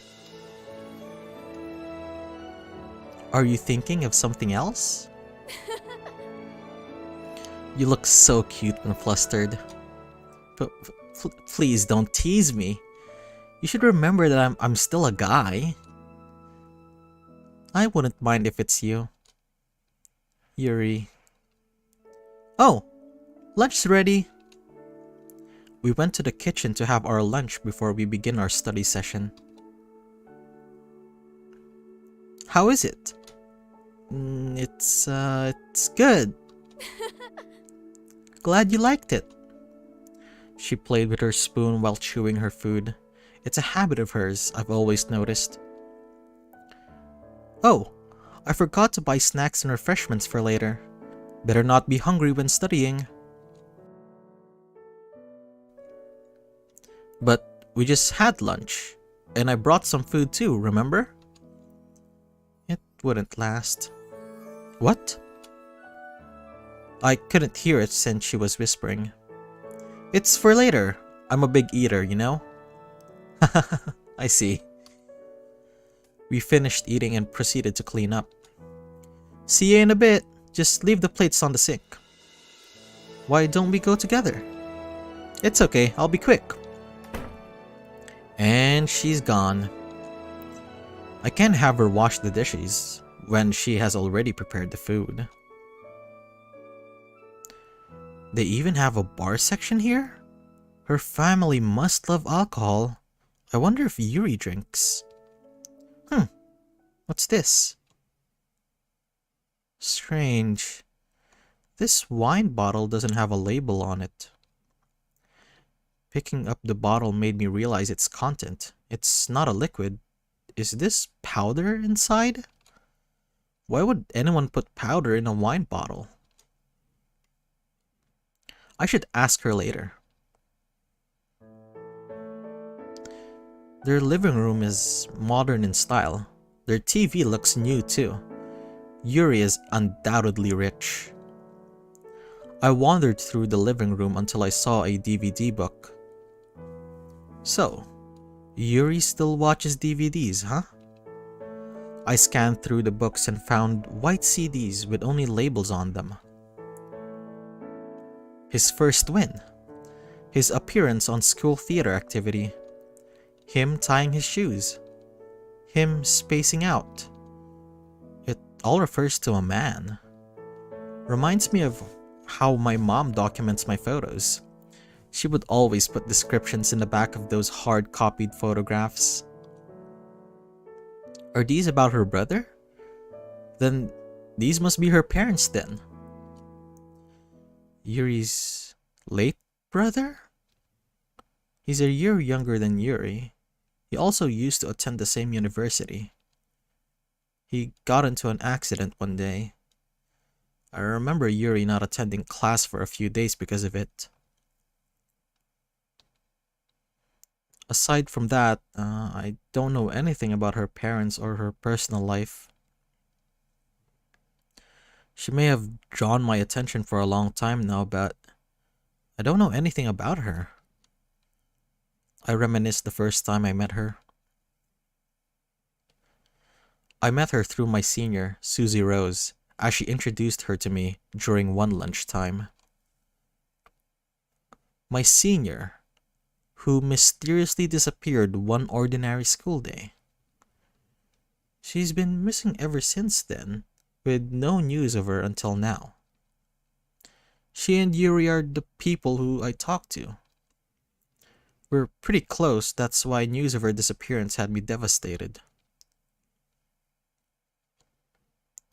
Yuri, I'd like to know more about you. Thankfully, I was given the chance. A white piece of metal from the corner of my eye captured my attention. Well, what is that? A CCTV camera? In the living room? It's not like she's living with someone that she needs to take care of. Then it must be for her parents, maybe? So that's why she's lenient about receiving guests to her home. Can they see me from here?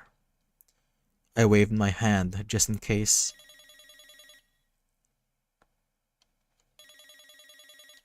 A phone? Oh, she must have left it. It won't stop ringing. I wonder where it's coming from.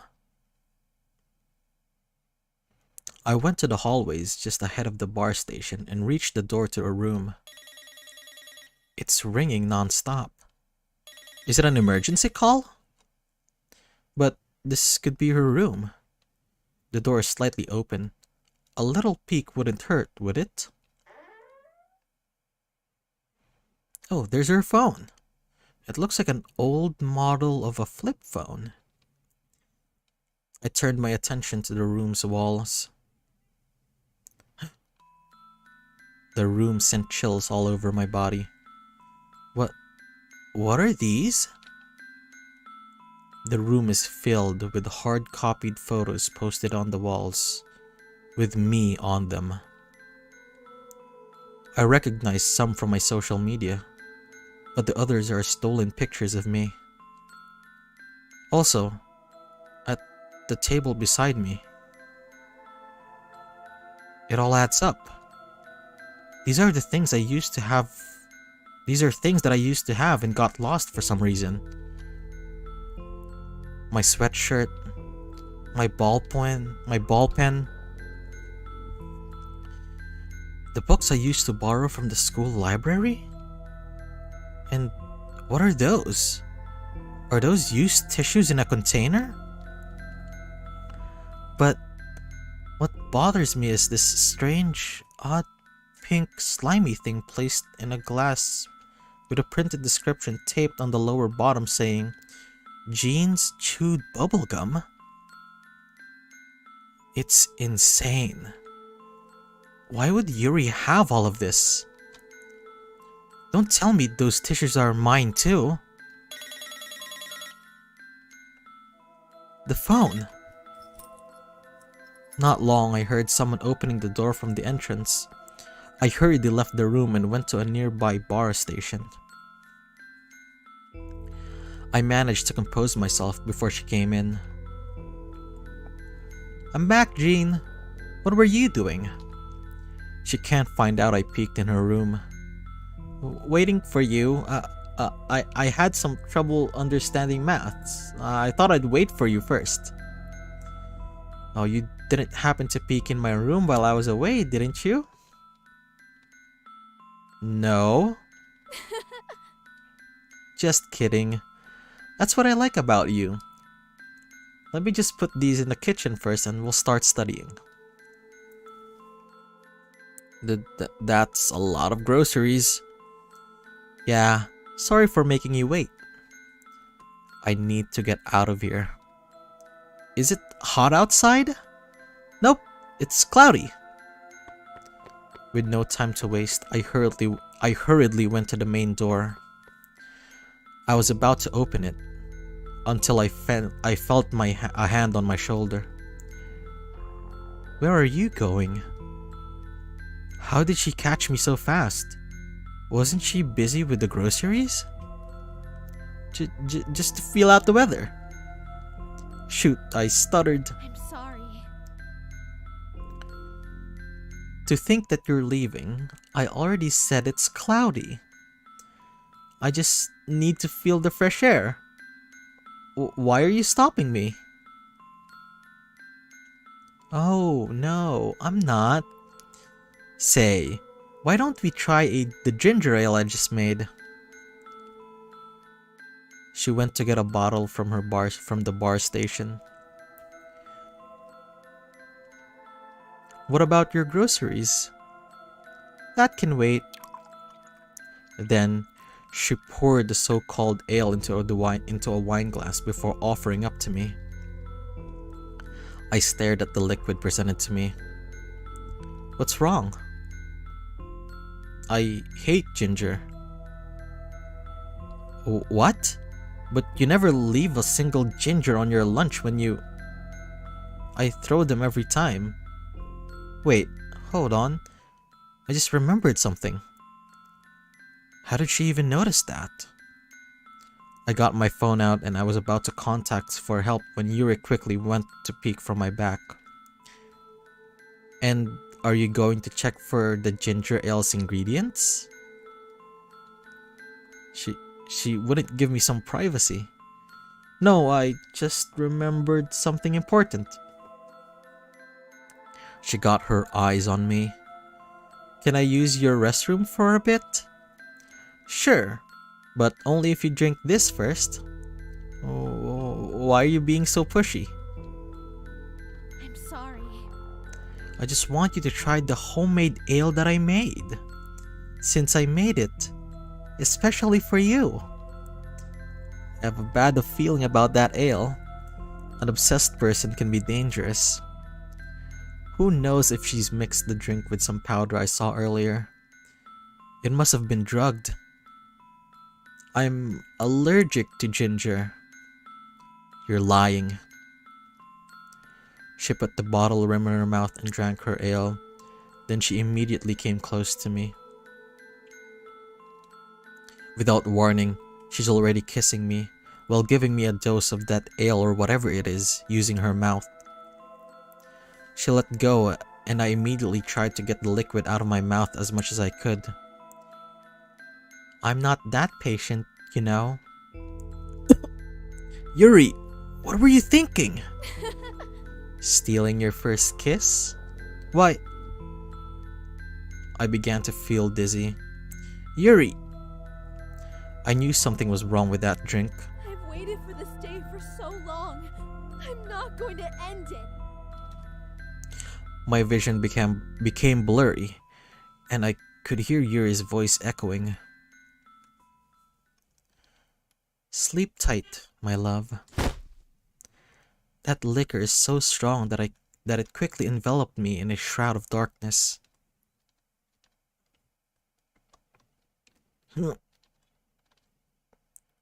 Where am I? You're awake. Oh, sorry for staring at you while you were sleeping. You look so cute, I can't help it. Yuri, what is all this? I'm currently sitting in a chair with my hands and feet tied. I'm sorry. It must be uncomfortable, but I had to do it. You'd leave me if I let you go. What do you want? I thought you liked me. I do. I really do. This is why I locked you up here in the garage. What? It's for your sake. Don't you want to be with someone who truly understands you? Are you insane? We're already a couple. Still, I can't be by your side at all times. There's a limit to what one person can do. Also, you came into my room, didn't you? You're a bad actor. She caught on? You're insane. I knew you'd be weirded out. There's no way I can let you go after that. What if you start to avoid me? But now, we'll always be together. And don't worry about school. I dropped out. What? For the living expenses, leave it to me. My inheritance money could let us live until the next 2 generations. Inheritance? The heck I care about that? Language, my love. Your parents will know about this. I lied about my parents being abroad. Sure, they're not the best parents, but they left a hefty sum when they died. Died? If only brother is alive. But let's forget all the sad things now, since you're here. You can't keep me locked in here, Yuri. I know I can. Help! Someone! No one will hear you. Didn't you notice how far the neighbors are from this house? No use in screaming, my love. Having a huge lot sure has its perks. I'm being locked in here! Please! Someone! Don't you shout all you want then. I made the garage soundproof just in case. Don't tell me I warned you when your voice gets hoarse. No way. You slept pretty long. Look, it's already evening. Just thinking about you spending the night here. I'm excited. I'll go prepare our dinner. I got too busy looking at you sleeping. We'll talk later. I'll come back, Jean. I waited for a few moments to make sure she's away. A chance! I must untie this first. I once saw a video on YouTube on how to untie these things. Good thing I wasn't tied to the chair itself. And then I do this. Just a little more. There. I never thought it would work. Now my feet. There. Done. Now I need to escape. As expected, the door Yuri used is locked. She said this room is soundproof, so I tried to break the windows using the chair, but it was no use. No response from Yuri either. This room really must be soundproof then. There's another door, but I don't know where it'll lead me. I don't have that much of a choice anyway. It's locked, but Kicking this door open is still a better option than the other door. She'll be here any minute now. I should force open this before she catches me.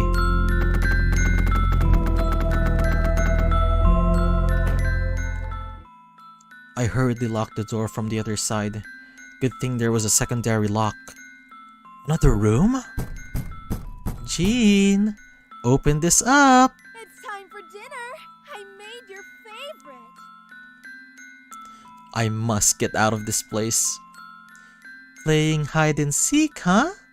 Okay then.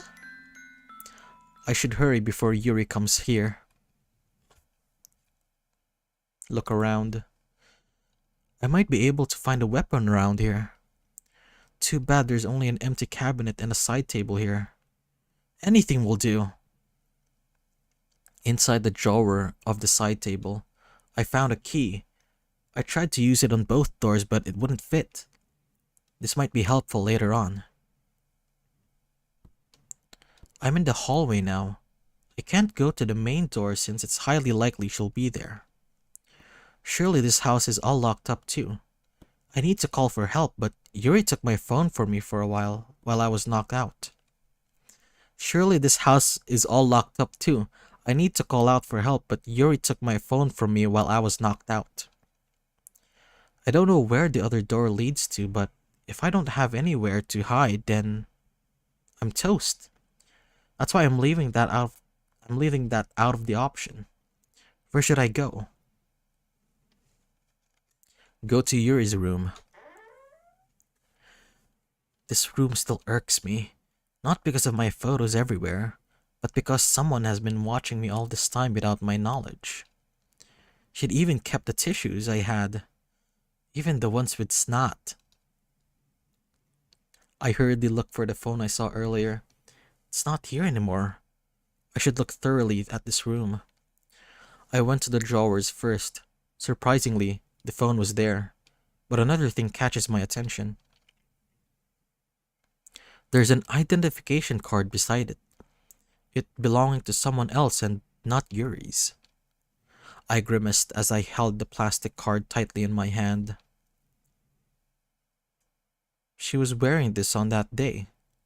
My senior, Susie Rose.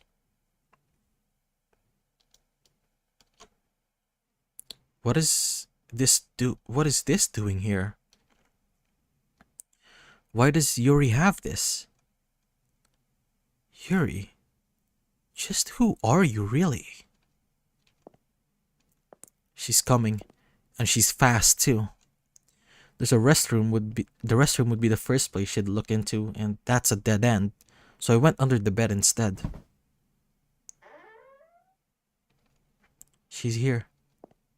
While hiding, I immediately tried to text 911 for help. But upon realizing the phone makes a sound when I press on the keypad, I halted. This is why phones have to evolve. I can feel Yuri's going towards the restroom. She needs to get out of this room or else I wouldn't be able to type in this thing. I can sense she stopped near me. Did she notice me? My heart is throbbing so fast like it's about to get out. Get out, Yuri. Please. I peeked out on the bedsheet to see that the door was indeed closed. That was intense. Now I can go back to calling for help. I'll just... There you are!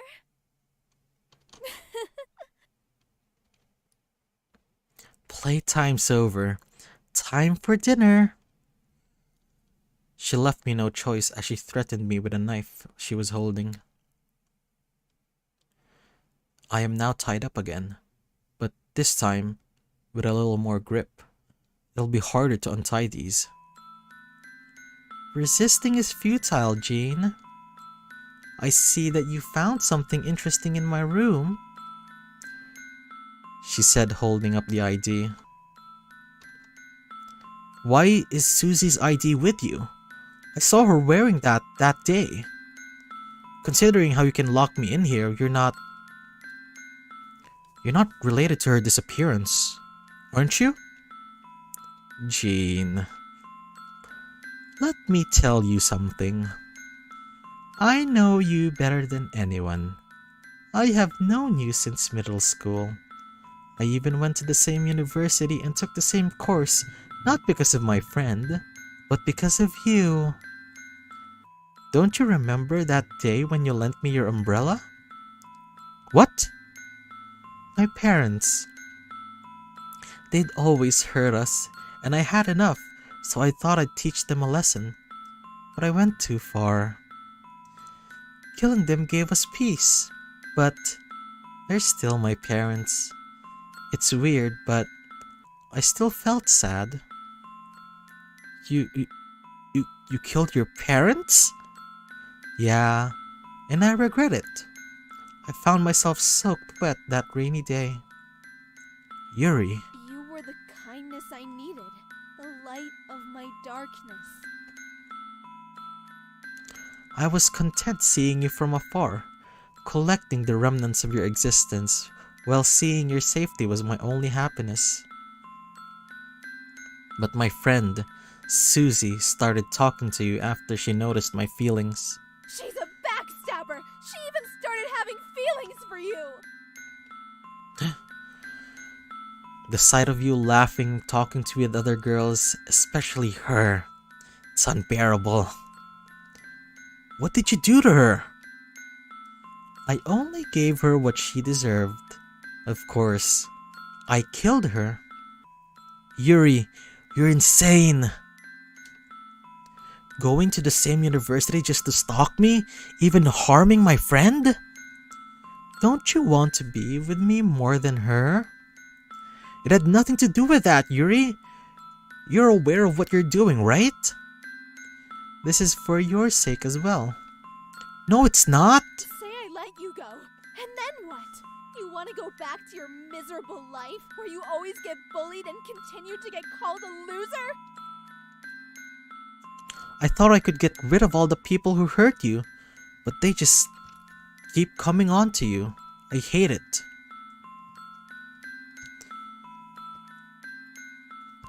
I want you to be happy. The world is cruel out there, and I can't protect you all the time. I can give you all the attention and love you deserve here, Jean. Yuri took her pocket watch out. Oh, it's 10 p.m. now. The meat's going to be bad because of you. At least give me time to settle the groceries. Please behave this time, Jean, okay? I don't want to hurt you, but if I have to just keep you safe, I wouldn't care about being the bad guy in your eyes, Jean. That's how I love you. Yuri got back on her feet and went to the door. Yuri is always looking out for me, but the fact that she can do them in extremes worries me. Even to the extent of killing my senior. I can't stay here. It may be hard untying these, but it's not impossible if done promptly. One wrong move and it'll cost me time.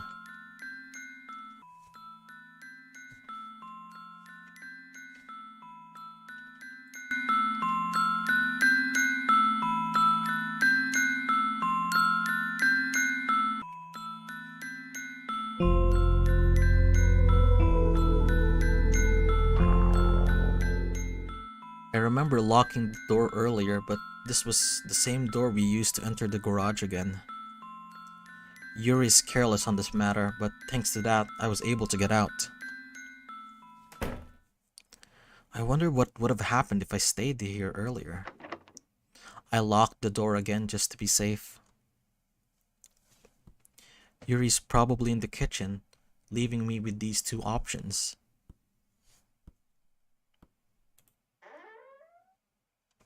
It's open. A CCTV room?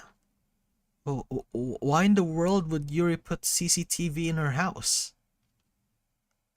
Is it so she can track me if I ever escape? It's just a small house with a few rooms, yet she's this paranoid? I look at the footage from the monitors. She's still unpacking the groceries. That's a lot, though. I'd estimate it to be a week of food supplies. She plans on keeping me here for a long time? Since there's a computer here, I should get help online. There's no internet connection? Only a local network connection? She's cutting ourselves from the world. I don't have someone who'd worry for me. I have a neighbor and a landlady, but it might take some time for them to notice that I'm gone. Since I only got myself now, aside from escaping, I should also find the truth about behind Susie. Where is she buried? How did she kill her? Pieces of evidence prove Yuri's guilt. I don't know anything about her parents, but they'll eventually be investigated if I can uncover Susie's death. The identification card was taken back by Yuri. I wonder if I can take it back. If I present it to the police, it might even backfire. I need strong evidence. I tried to look for files in the computer that might be helpful, but this computer doesn't have that much data in it. She must just be using this for the CCTV. I wonder if this room is her brother's. Then, the other room should have been her parents'. I looked at the CCTV once again. Now she's in the hallway, about to enter her room. This could be my chance. Wait. I waited for Yuri to come out again. Now she's bringing a pillow and a bedsheet. She was heading to the bar station. Until she used the door to head to the garage. Now she knows I'm gone. This is bad. She's heading to the door which I used. What should I do? Go out. I went outside the room and made sure to lock the door so she can't track me using the CCTV. I hurriedly ran towards the living room where the main door is just beside it. It's closed. I used the key I kept and it doesn't fit. I couldn't hide it either in the kitchen or living room as those are visible spots. Speaking of the living room, why is a video of me tying my shoes playing on the TV? Those TVDs are all about me? She's obsessed. Never mind that, I need to find another exit. I walked through the hallways despite the danger of being caught. From the corner of my eye just beside the kitchen, I found another door with an automatic lock beside it. This could be an exit. It requires a password before being unlocked, however. I tried different things. Yuri's birthday, my birthday, nothing worked. I can hear Yuri coming out. I immediately went to the CCTV room and used the key to enter. It worked! I saw Yuri entering her room via the cameras. Her room is just next door. There's no point in hiding, Jean. You're locked in this house. I need to know the password for that door. I tried to look for apps that connect the door lock, but no go. The photo catches my attention, however. It was a picture of both Yuri and my senior, Susie. They looked so happy in this picture. I still can't believe it. I still can't believe Yuri would do something unimaginable to her friend. Not long, I noticed something written at the bottom of that photo. The key! The key? I wonder what this means. I couldn't find any clues regarding her death. Yuri must have cleaned up all the evidence thoroughly, aside from the ID which she probably hid somewhere. Not even the location where she's buried. Unless I talk to Yuri, I wouldn't know the truth. Before Yuri gets out of her room, I hurriedly went outside and went to the nearby bar station. The unlabeled wine bottle catches my attention again. If these are the drugs, should I hide them so she can't use them on me? There's even a manufacturing and expiration date written at the bottom. But wait. The manufacturing date. I know this date. This is my senior Susie's birth date. And the expiration date is the date when she disappeared. I took the bottle and hid it. I took the bottle and hid in one of the cabinets at the bar station. Thankfully, I managed to fit in there since there weren't any bottles stored inside. At this point, I don't know what else to do. I can hear Yuri opening the door to the CCTV room.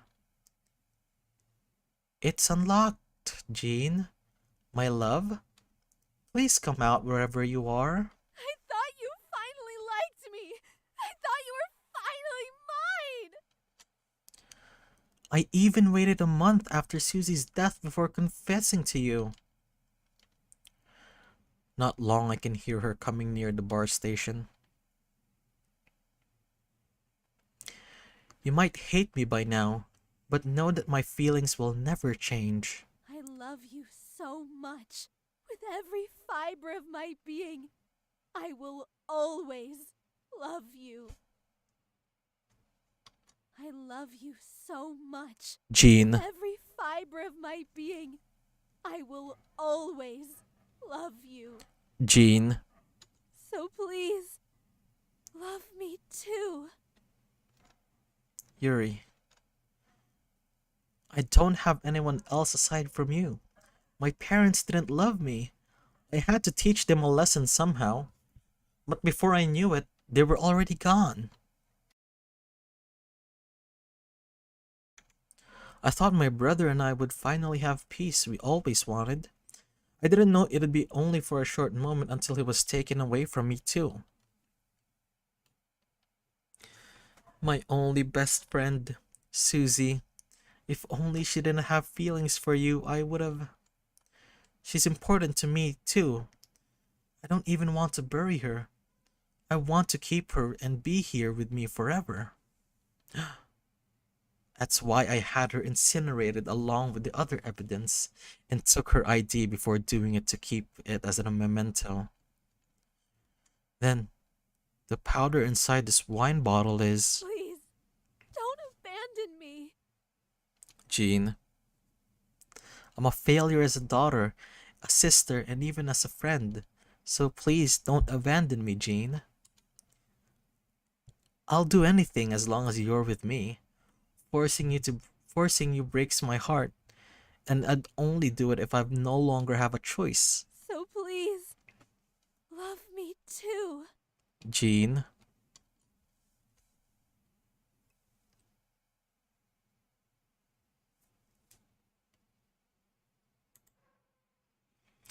What you feel isn't love, it's an obsession. If you truly love me, you'll let me go. You'll think of my happiness over yours. You're just being selfish. You want me to love you? Flash news, I don't love you and I never will. Your upbringing may not be that good, but it doesn't justify you killing other people. No. I held 2 bottles and hugged the unlabeled one closer to my chest. She deserves justice. I want people to love you. Then, if you want people to love you, then reflect on what you did and repent for your actions, Yuri. I threw the other bottle in Yuri's direction to distract her and went to the door lock, still holding the bottle of Susie's ashes. Put the manufacturing date. I hurriedly entered the date without mistake. It won't open? No more games, Jean. I'm sorry. Now we'll always be together. Forever. Dear Diary, I thought it was just my imagination, but I've been seeing Susie talking more and more with my love. I even caught her once blushing while talking to him. How dare she? right after she noticed I'm having a crush on him, and she'd do this? I can't have her take away him from me. I can't have her take away him from me. Not him too. I'm sorry, Susie. I liked you as a friend, but this is the end. You deserve to be with my brother. I won't bury you like what I did to my parents. You're just much more special than them. You always loved drinking at our bar station. Should I put you there? Diary number 6 unlocked.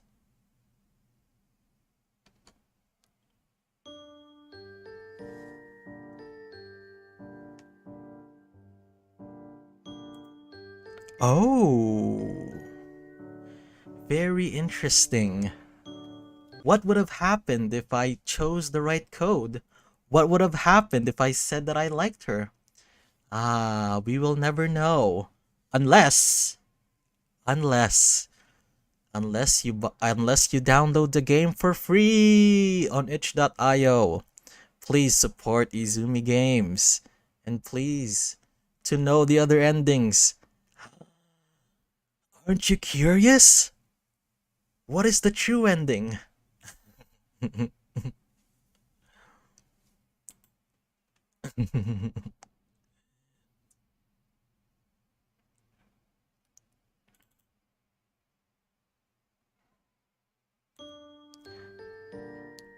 By the way, just an aside, Izumi Games san. That was the only that was the only ending that I was waiting for, or that was the only ending that I didn't have. So I tried everything. It's in the description. Go download it. So that's why I went for that ending.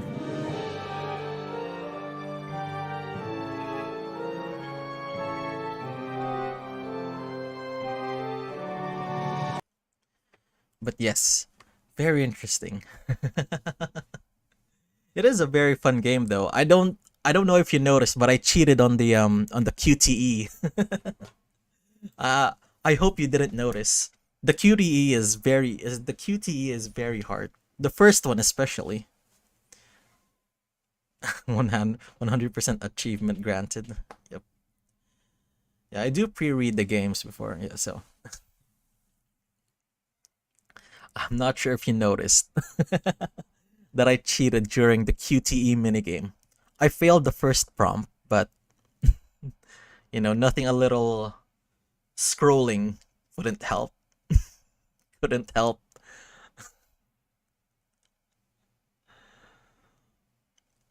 Well, anyway, a very nice game.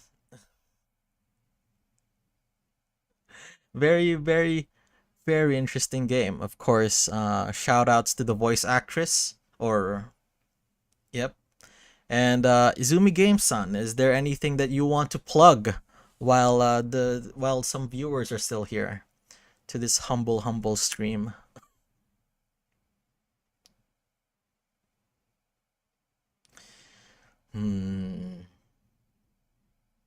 Now, this is this is a very anything you want to promote or anything like that. Now, guys, for this next one, just follow Gene. True. That is true. Follow Gene if you can. I'll be doing this for the rest of October. Hopefully, I survive. Alright, good night, Viking-san. I'll see you tomorrow. Oh my goodness. Oh my goodness. Well, the next one I want to apologize in advance. Because I will. So I want to apologize in advance to Witching Metal Productions for I'm going to be doing something different in this gameplay, in this reading. Oh yeah, true. Thank you very much, Viking-san.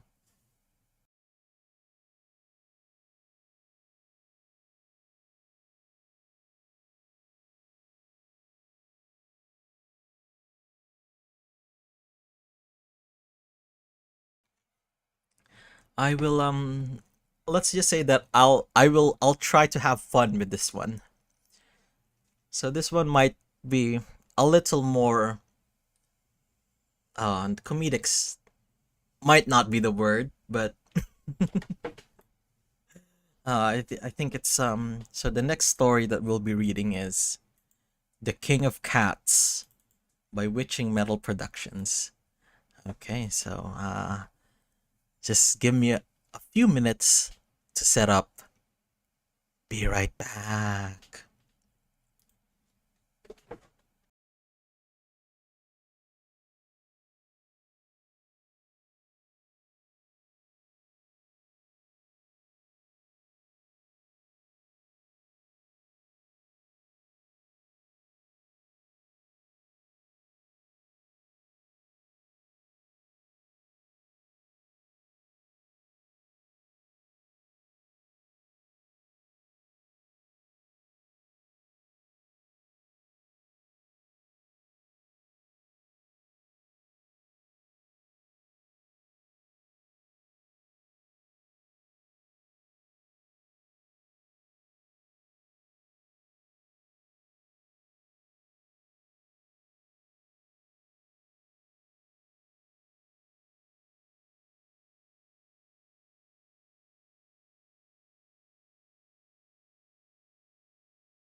He was still alive when they started to eat him.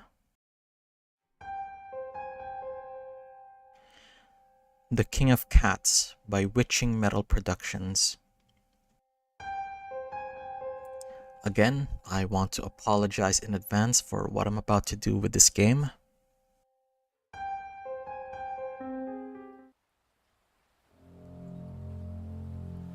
Santa Barbara, California, 1992.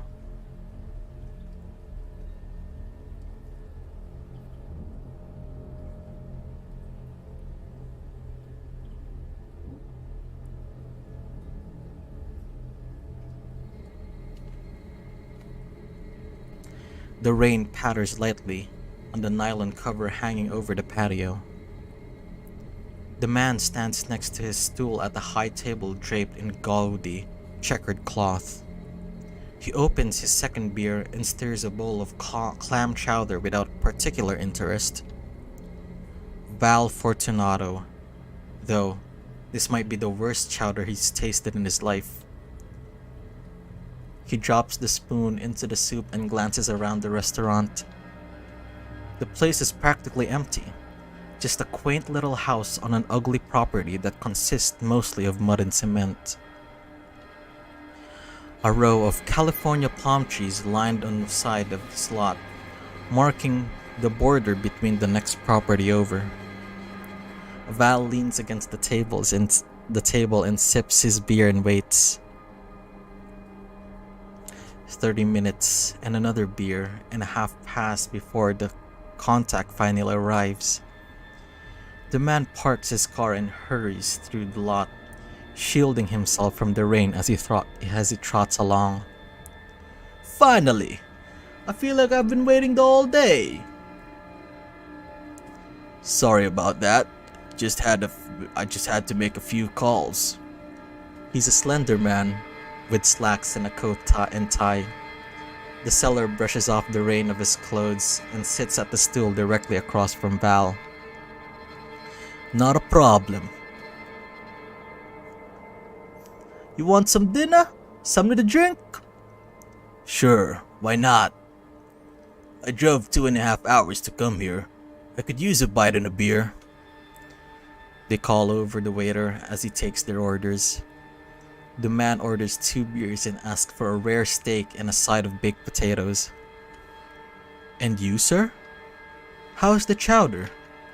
It's the worst thing I've ever tasted in my life. The waiter is taken aback by how plainly Val tells it to him.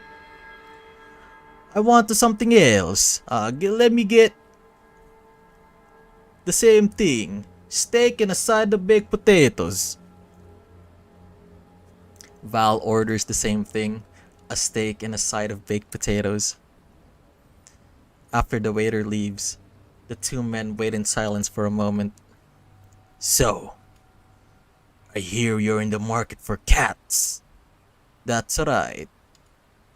And I also hear any old zoo cat won't do. It has to be a special cat. You heard right. The man folds his hands on the table and smiles. I have something that will make your partners very happy. These cats are really something else. I got them out of the San Diego Zoo just in time. Another few hours and we wouldn't be having this conversation. Jesucristo. That bad? Yeah, 2 whole litters of them. Even the damn cubs. Naturally, if you take them all, I'll cut you a nice discount. Naturally. So, what do you say? You want the whole lot? The waiter arrives again with their food and drinks.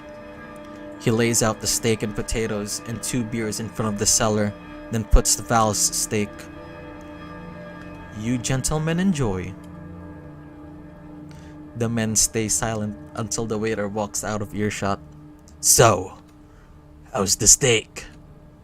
I don't know. I've had better. If I'm being honest, I wish I didn't order anything in the first place. I should have stuck with the bread.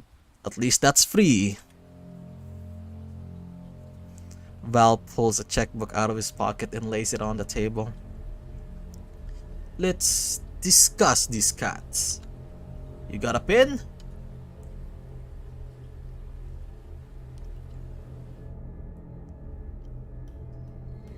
When Val arrives back to his hotel room, he goes straight to the phone to call his longtime friend and business partner, David Kemp, Doctor of Wildlife Biology. The man on the phone speaks with a gruff and short tone. Hello? David, it's me. I met the seller. The deal seems legit. The man on the phone breathes a sigh of relief. Excellent. Well, how many cats did you buy? About a dozen, mostly cubs. From what I understand, the adults teach their cubs, so they were just gonna put the whole litter down. Jesus, even the cubs? Hey, those people are the real animals. What a noble sentiment. Somebody should make a movie about that idea. Hey, I'm serious. How can you live with yourself after murdering a baby animal? Alright, Dave, I get you. I'm just busting your balls. I know. Are you making the arrangement with our longshoreman? Yeah, I'm on it, Dave. Is everything lined up in Tijuana? Naturally. One of my former colleagues pointed me to a gentleman by the name of, well, I don't remember. Something Spanish in any case. He wants as many cats as he can get. Excellent. I'll call you when we're about to leave port. Nah, call me as soon as you set things up. I want to come along. On the ship? You gotta be shitting me. That's gonna look suspicious as hell. I don't care. It's a major investment. I want to see it through. And I'm also bringing a friend along. His name's Lindsay. I think you'll get along with him. He's no nonsense kind of guy. If you say so, Dave. And I'm also bringing Joey along. What the hell for? If we get into trouble with any kind of any local authorities, he'll come in real handy. He's got connections in California. He'll use them to put out any fires, so to speak. Alright, I'll call you as soon as we have the shipping date. Good. I'll see you then. The man on the other line hangs up the phone. Val sits in the silent hotel and stares out the window. The rain is coming down harder now than before. He doesn't like the idea of David coming along for the ride, let alone two of his lackeys. But as the 2/3 shareholder and a big money spender, David is technically the boss. Val has no power but to make suggestions. He tries to pick up the phone and calls the longshoreman to arrange a transport for his newly bought cats.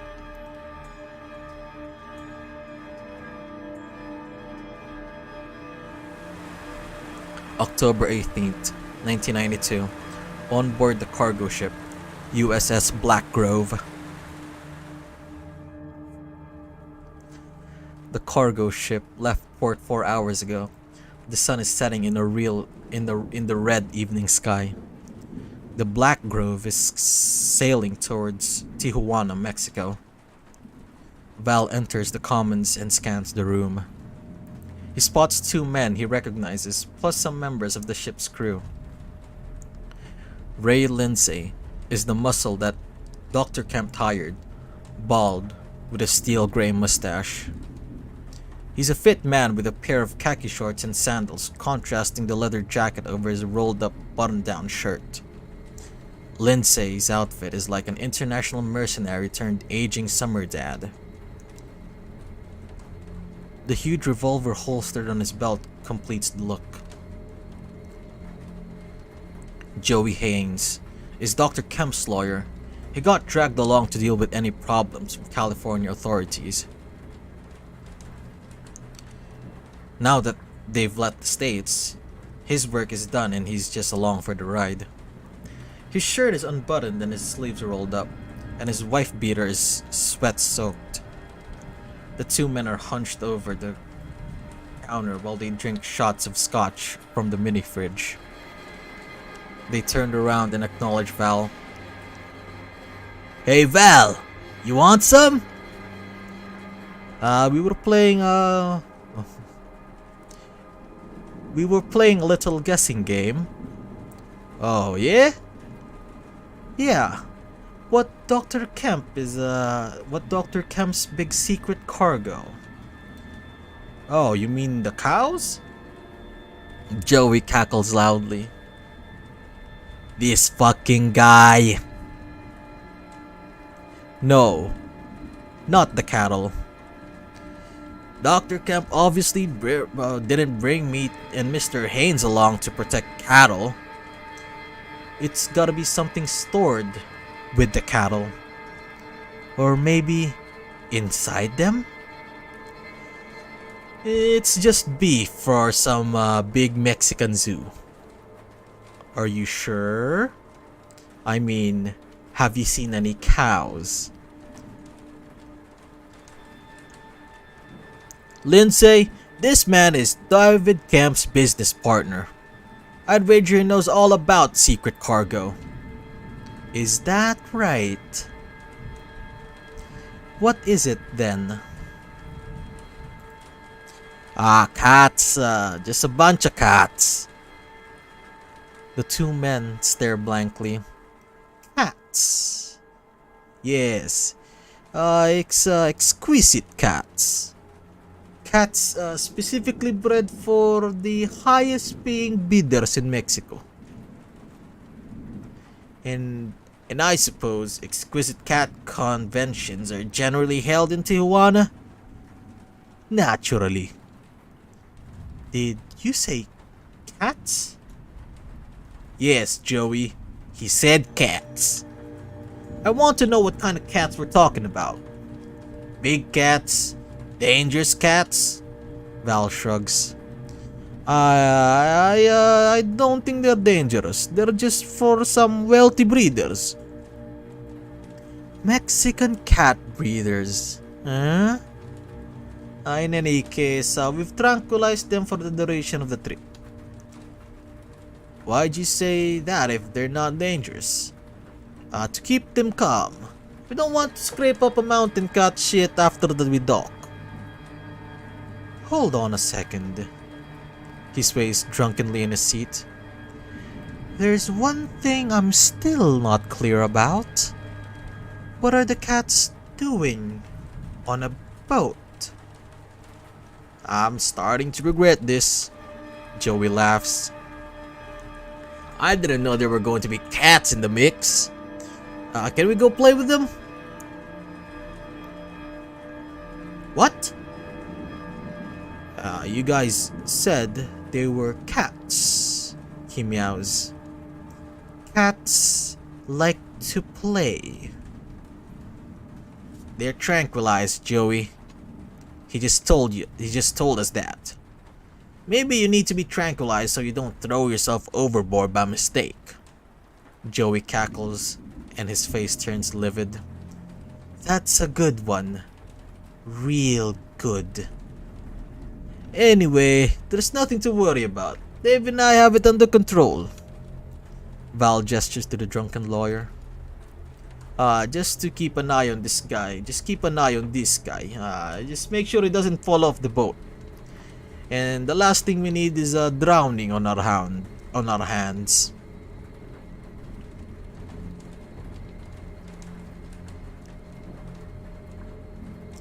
In the Black Grove's helm, Captain Frank Weller fiddles with the radio.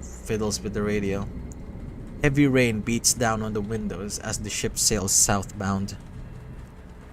Ship security officer Genevieve Jean Antonia is on the captain's side listening on the call. What is going on, Captain? Some kind of problem with the cargo. Hold on a second. The audio is distorted and difficult to understand. The voice of sailor Brian Morrison crackles through the speaker. Cargo hold, over. Say again? You're breaking up, over. There's something wrong and I don't know what's going. Say again, over. I don't like this, Frank. First we're playing cruise ship and $1 million in this little posse.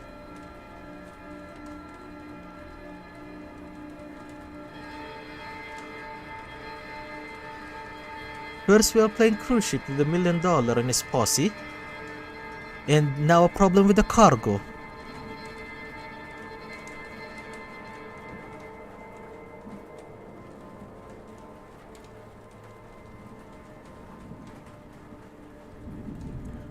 What are you talking about?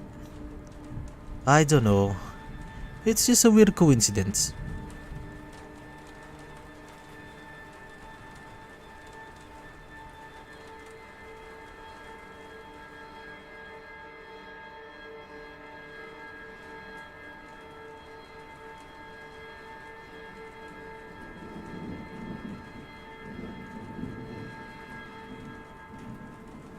I don't know.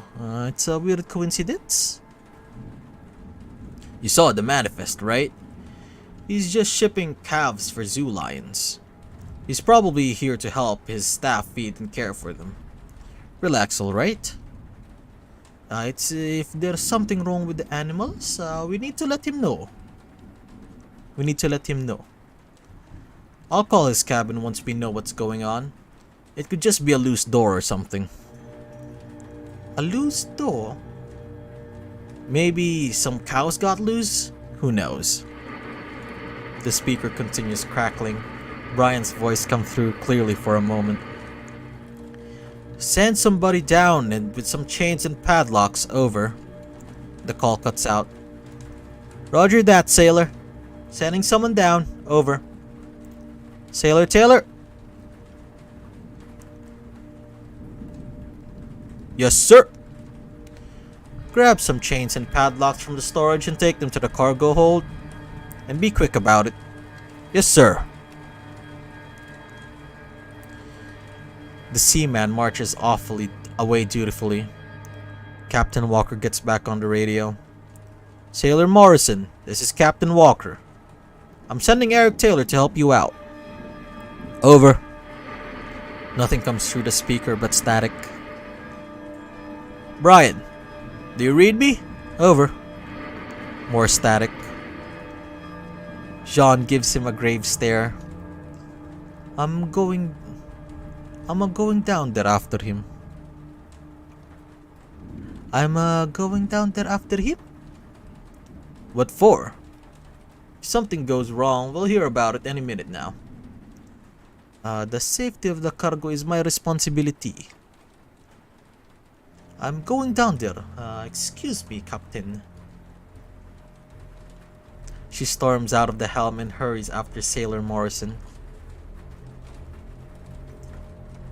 He's joined by second mate Florian Cruz. Hey, Cap. What was that all about? John's worried about a millionaire's cows. What for?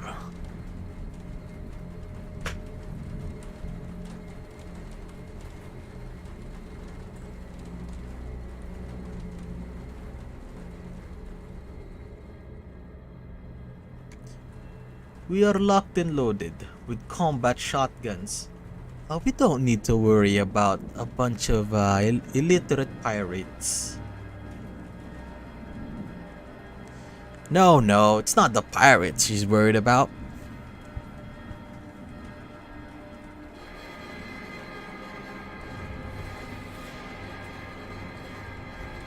Then what? Then what? I don't know. Something about a millionaire and his cows? Excuse me. He holds up the speaker and speaks. John? Any updates? Over.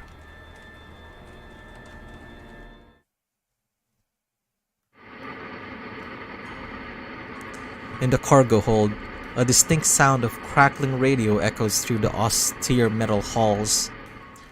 The distorted voice of Captain Walker comes through in a mess of white noise. Brian, do you read me? Over. Sailor Brian Morrison clicks his radio off and latches it to his belt. He scans the hold with a tranquilizer rifle. He scans the hold with a tranquilizer rifle trembling in his hands. The cargo is dimly lit. Several light bulbs seem to not work at all. The only exit is a few yards away, but with each step, he takes thunders through the metal hall.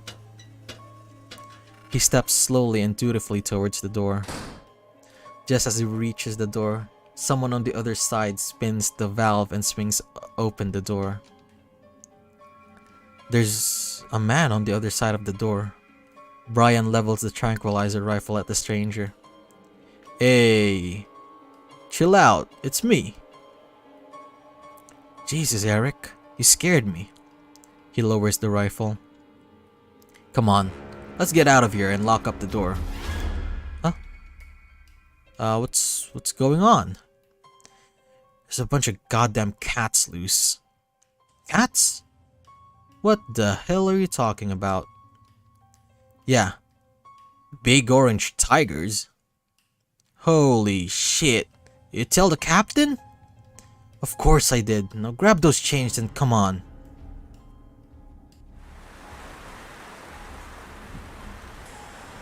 They exit the cargo and push the heavy metal door shut and stand in the downpour.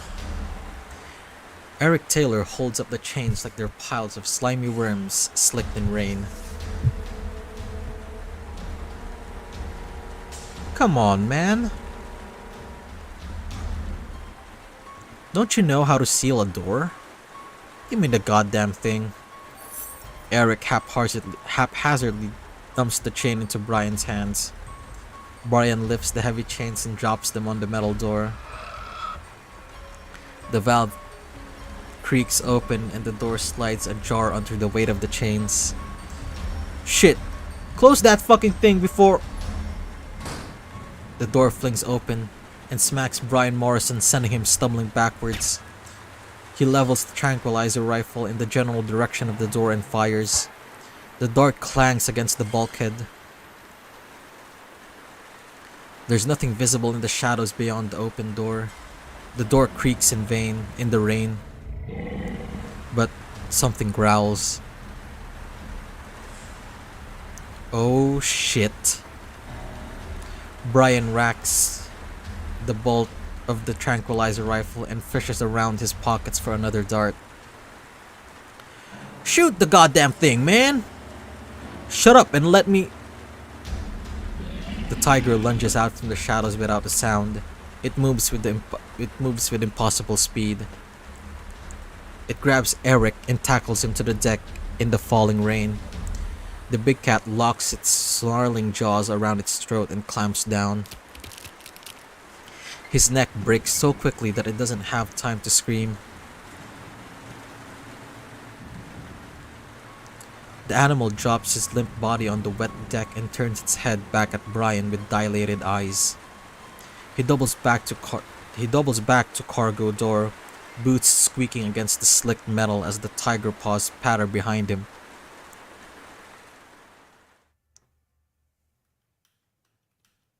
He lunges through the doorway and pulls the door shut behind him. It shuts with such force that it nearly bounces back ajar. But he quickly grabs the valve and puts it back before the animal can slip inside. He tries to spin the valve to seal the door, but his slick hands slide off the wet metal. Come on, you bastard! Something growls behind him, and his stomach feels like concrete. He turns around slowly and extends the flaps of his coat to make himself look bigger. And he freezes with horror when he sees the rest of the litter in the cargo hold. Standing between rows of huge crates, an adult tiger watches him with a pair of cubs at its flanks. Another dozen feet back, there's another family of tigers, 2 adults and some cubs. Brian doesn't care to count them all. The adult is frozen in a walking posture with dilated eyes fixed on him curiously. Somewhere in his mind it reminds him of a cat playing with its toy, and his terror becomes extreme. He drops a coat flap and uses his free hand to procure the 3 darts from his pocket. The tigers watch him curiously. They seem hesitant to make a move. Brian can hear the big male outside clawing at the door. He fixes the rifle at the nearest adult cat. Then, he chambers 1 dart and clamps the other between his 2 teeth. He mutters through his clenched jaws, "Say goodnight, you big bastard." He squeezes the trigger, and the sound of compressed air startles the big animal and sends it nearly 60 feet into the air. The dart whizzes past the adult and hits a tiny cub across the room. The little animal cries out pitifully. The animal darts around in a collective manner before they can calm down and refocus their attention on Brian. In their eyes, he sees a great primordial firestorm bearing down upon him. He lets out his breath slowly. Oh no.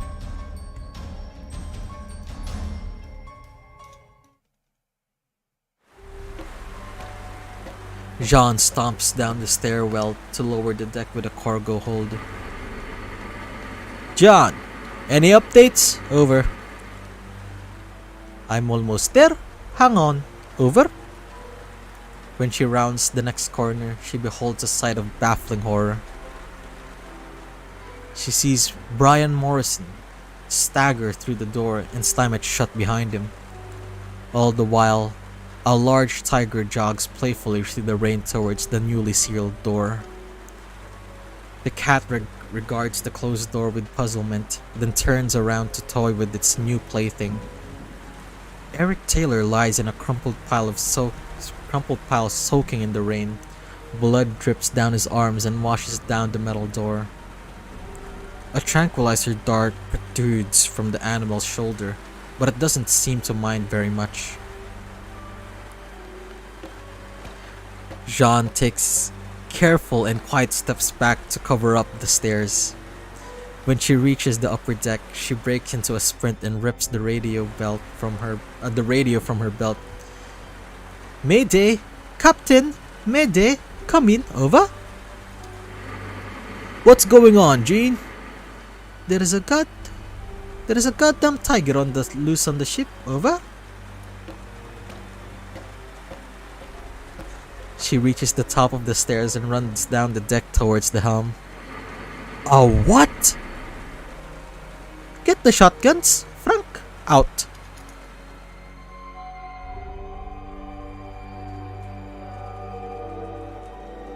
While the three men sit at the counter and drink, somebody sprints past the windows.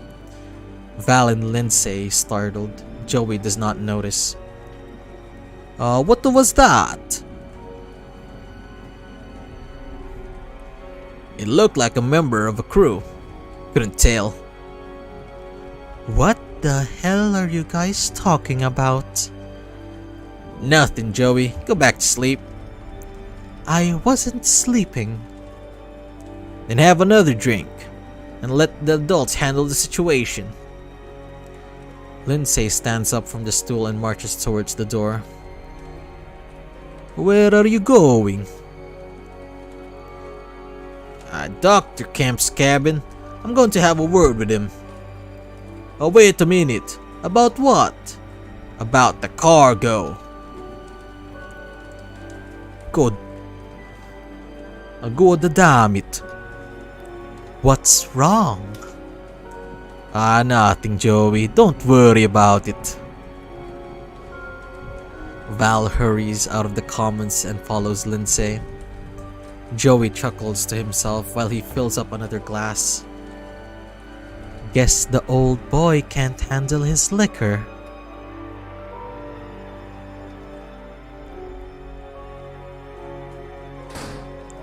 Jean bursts into the helm and slams the door shut behind her. She frantically spins the valve to secure the door. Frank, Cruz, and the navigator, Mike Kroger, watch in baffled silence. They are armed with 3 or 4 SPAS 12 shotguns, kept in a helm. John, what's going on? She rushes to the case and grabs the 4th gun. There is a goddamn animal on the loose. It killed Taylor. Oh my god.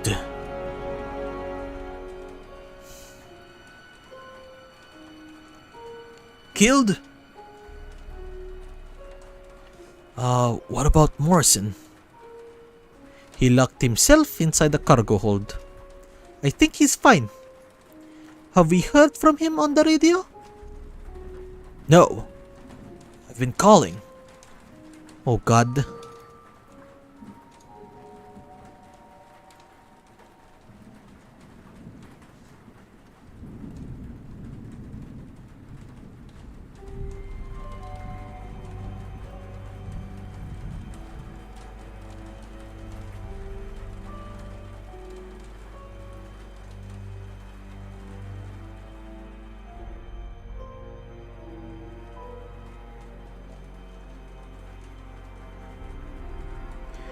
You think there could be more of them?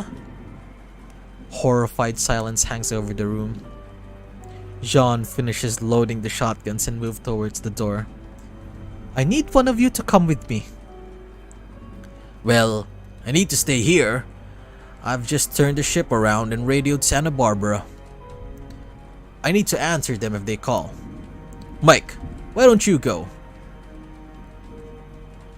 What? Hold on. I need to stay here and navigate the ship. We don't have time to argue. Somebody, anybody, come with me. She marches out of the helm, toting her shotgun, and leaves for the door in the rain.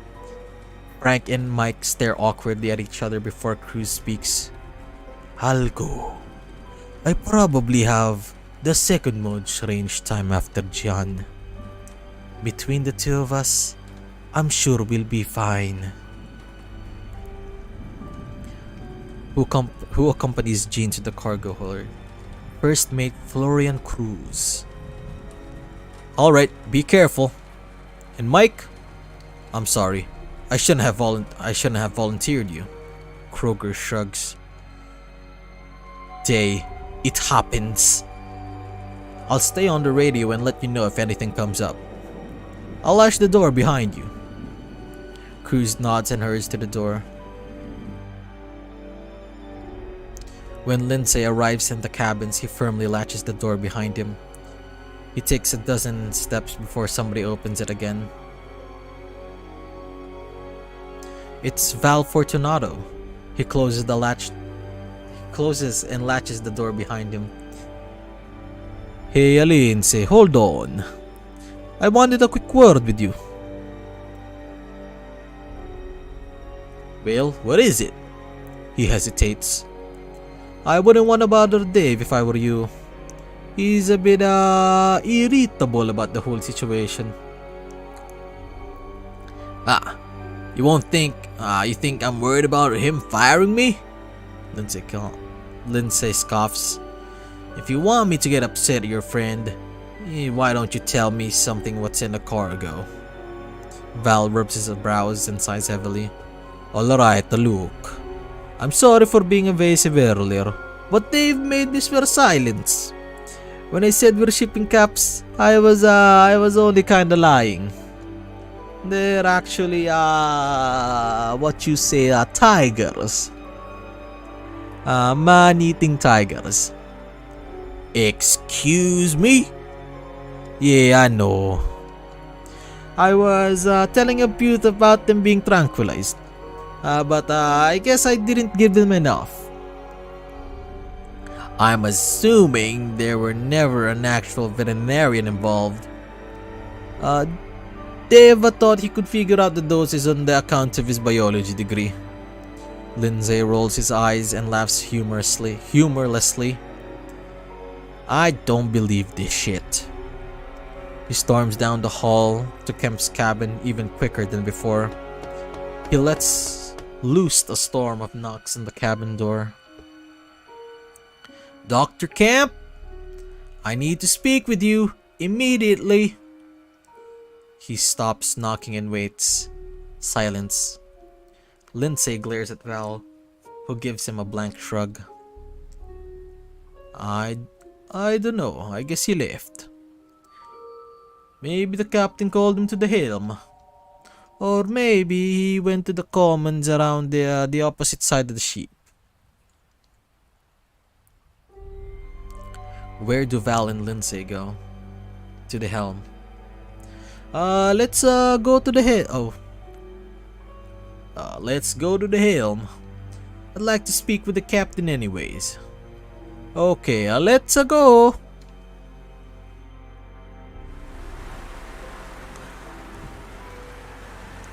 The horizon is dark purple as the light fades to night. Jean jogs to the bottom and the stairs and steps cautiously towards the cargo hold. The captain speaks on the intercom and his voice thunders in the rainy expanse. He warns the crew to lock themselves in their current locations until further notice.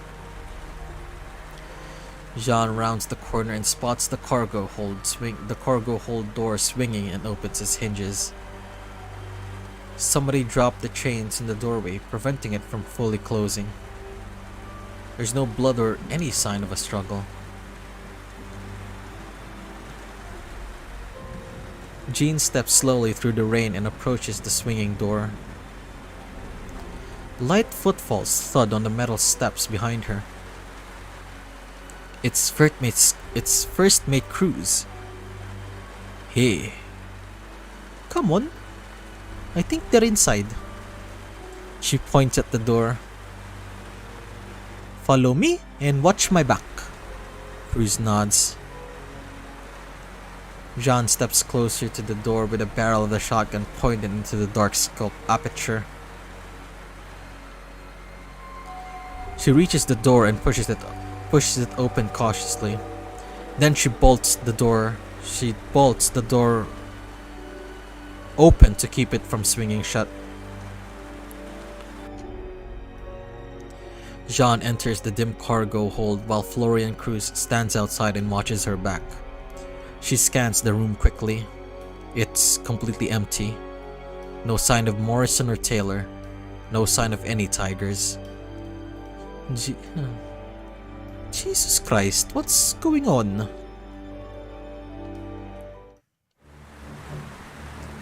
John, the cats, they're outside. Jean swings around and points her shotgun out the door. At the same moment, Cruz raises her shotgun and fires at something Jean cannot see. Jean hears a tiger cry out and whimper. A tense moment passes before she speaks. John? I'm right behind you, Florian? What just happened? I shot the damn thing and it ran away. It took a round of buckshot like a champ. I can't believe it. I even had time to shoot him. Or her. Anyway, that scratched one tiger maybe. There's nothing in here. We need to get back to the helm.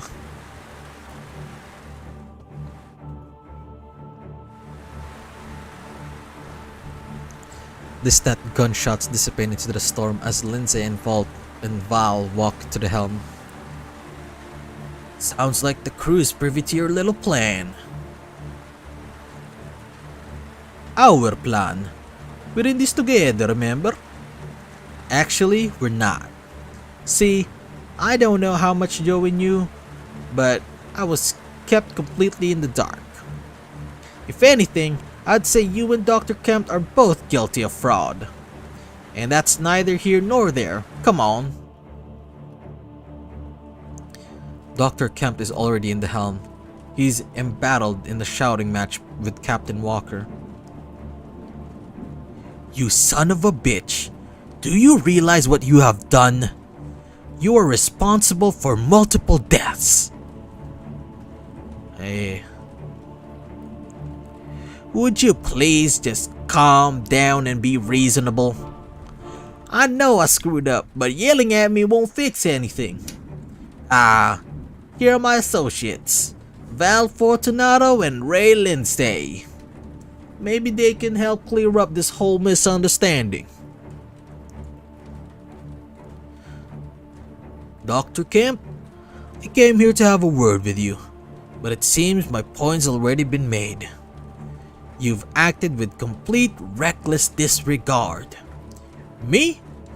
You should ask Val how the cats got out in the first place. Everyone is silent. The group turns to Val. Please, Val, enlighten us. Oh, well, earlier in the evening, Dr. Kemp sent me to feed the cats and to give them tranquilizers. And that was just before they got loose. You son of a bitch. Take it easy. Take it easy, okay? I don't know what happened. They must have spat out the pills I put in their meat. Right, and now I feel vindicated. It's not my fault the animals got loose. You're insane, Dr. Kemp. How dare you talk to me like that? I'm paying you handsomely for... You can keep my paycheck. I want nothing to do with your shady operation.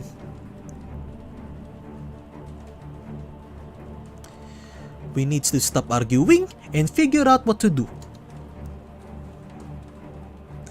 Well, we're secure in here. We can't just wait until we get back to port, then wait for animal control. Captain, I disagree. We need to check on the rest of the crew. Namely, Chef and the other sailors. Yeah, I guess you're right. Has anybody heard from Joey? I think he's still in the commons. Cruz, call the commons phone and see if Joey answers. Got it. Shit. No response. Seems like Joey's gone missing. Damn that stupid son of a bitch. I'll search the ship and see if I can find him. Someone should come with me. Cruz? I'll go. I've got to do something that'll help clean up this mess. Let me have one of those shotguns though. I feel a bit naked with nothing but my wheel gun. John nods. Zir, take mine. I need to stay up here and navigate the ship.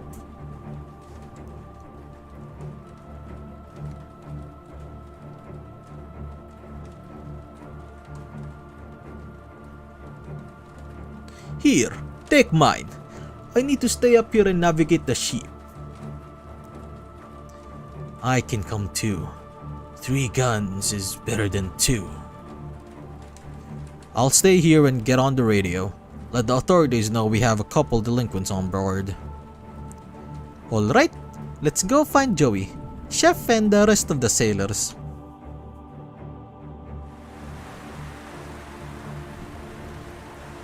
Jean, Lindsay, and Cruz march through the rain by and by. They go downstairs to the lower deck and investigate the dining hall. Jean opens the door and looks inside. The lights are off and she can't see anything in the shadows. Jean enters slowly with her shotgun extended. She flicks the light switch. When the lights come on, she scans the room quickly. No signs of anyone or the tigers. Lindsay and Cruz follow her in. They cross the room to the galley door. John swings the valve and pulls open the door. Chef is standing on the other side with a baffled expression. His arm has been torn and his white shirt is soaked red, but he managed not to lose his chef's hat.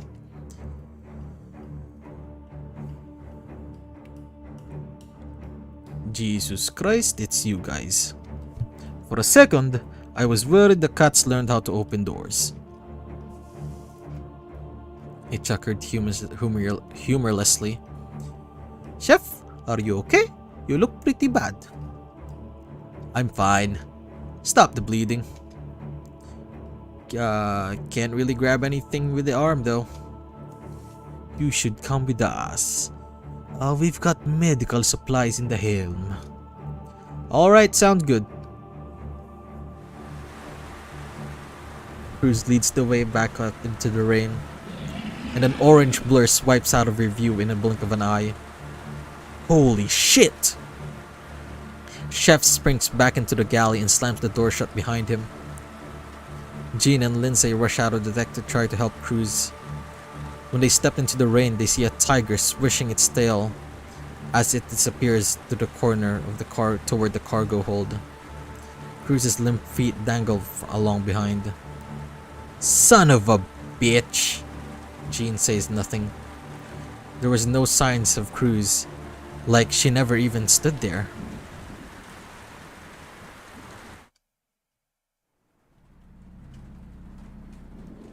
The captain is on the radio talking to the mainland. Mike Kroger is busy navigating the ship.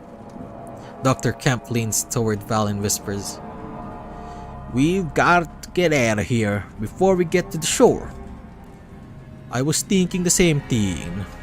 Lifeboat?" "Yeah, lifeboat." What about Joey?" He could be cat food for all we know. We cannot just leave him. We'll see if we can find we'll see if we can find him along the way. I'm not going to bend over backwards. The crew is distracted. The crew is distracted. I'm going to walk to the head and slip out. You wait 60 seconds and do the same thing. No way. I'm going first. What? You got me in the whole mess by talking me into this. Hey, come on, now's not the time. All I was supposed to do is feed the damn cats. Well, you fucked that up, and now here we are. You son of a bitch. Quiet. Look, whether you believe it or not, I'm on this trolley ride with you. And I don't like where it's headed any more than you do. So, if you must go first, then go. I'll wait a minute and catch up. Okay, let's do this, Dave.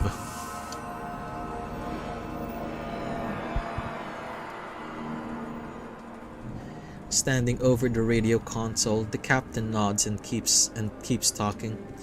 Yeah, that's right. I said tigers. Look, I don't know how. Just get animal control to the port before we show up.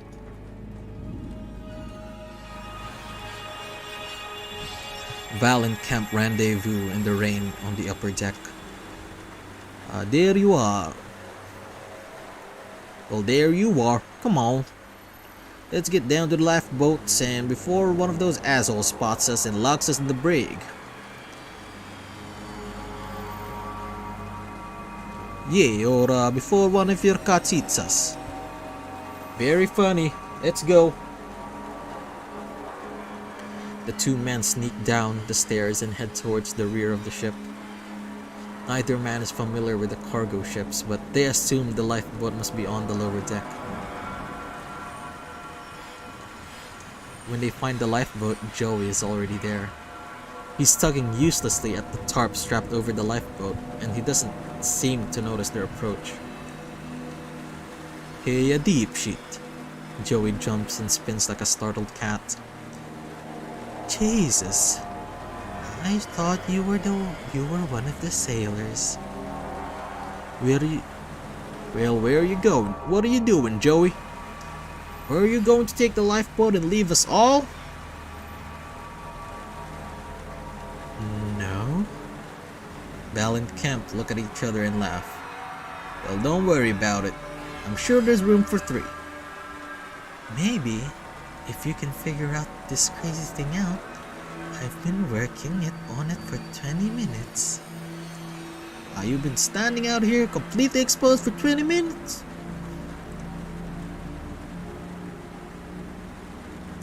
You have been standing out here completely exposed for 20 minutes? Yeah, so? Joey, you're aware there are tigers loose on the ship, right? Joey laughs and rolls his eyes. Yeah, sure. Okay, guys. He's a serious Joey. The man-eating tigers we were transporting got loose. Joey's expression settles into a solemn seriousness. We were shipping tigers? You're kidding me, right? Why were you abandoning ship if you didn't know there were tigers? When I went looking for you guys, I overheard someone talking in the helm. It sounded like they were ratting us out. They said they were going back to California. Yeah, idiot. Because of the tigers. Oh. Well, this is all starting to add up. Well, come on. Let's get the hell out of here. This tarp is tied down with a bungee cord. Joey, are you drunk or just complete fucking moron? Joey says nothing. Val unhooks the bungee cord and carefully pulls it away. All you have to do is push the two hooks together. Just be careful so it doesn't come back and smack you in the face.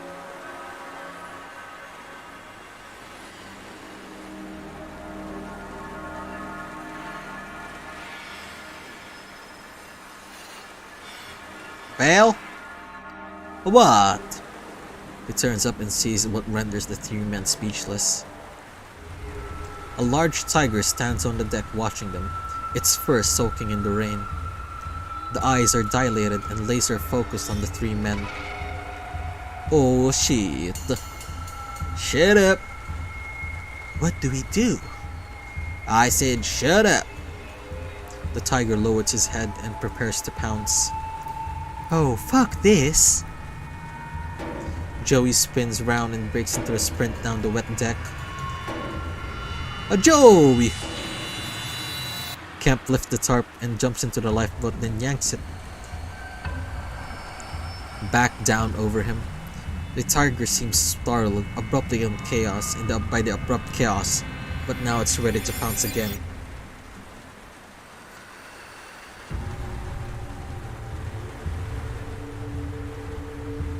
Val decides to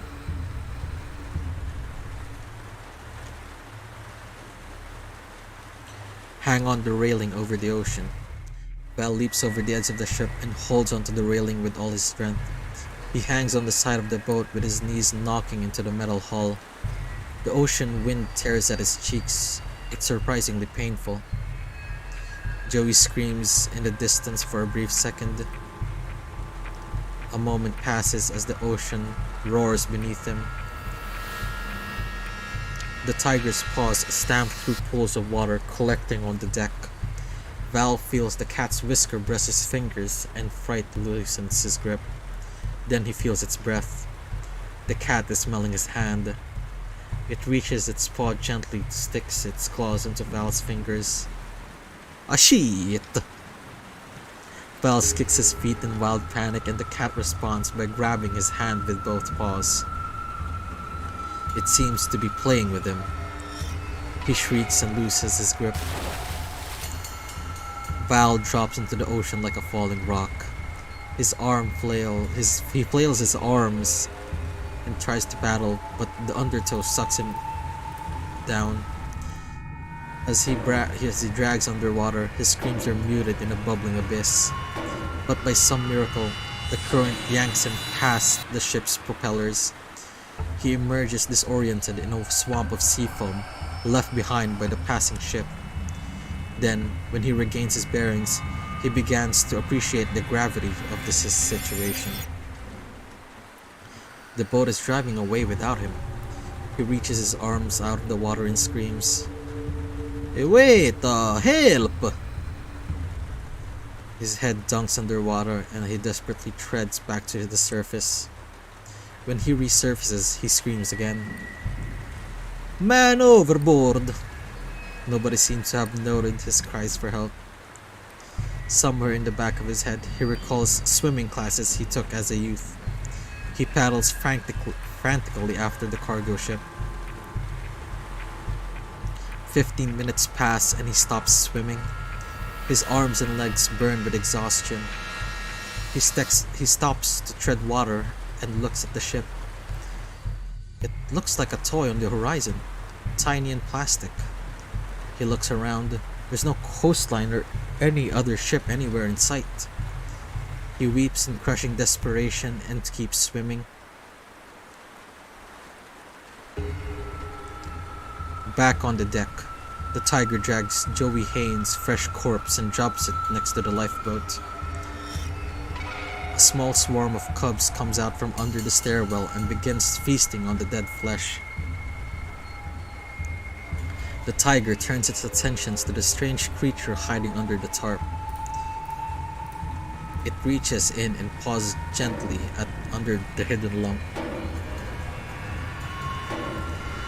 The small creature is trying its best to stay motionless, but the cat hears a faintest whimper. The cat stands up on its hind legs and drops its forelegs onto the funny lump under the tarp.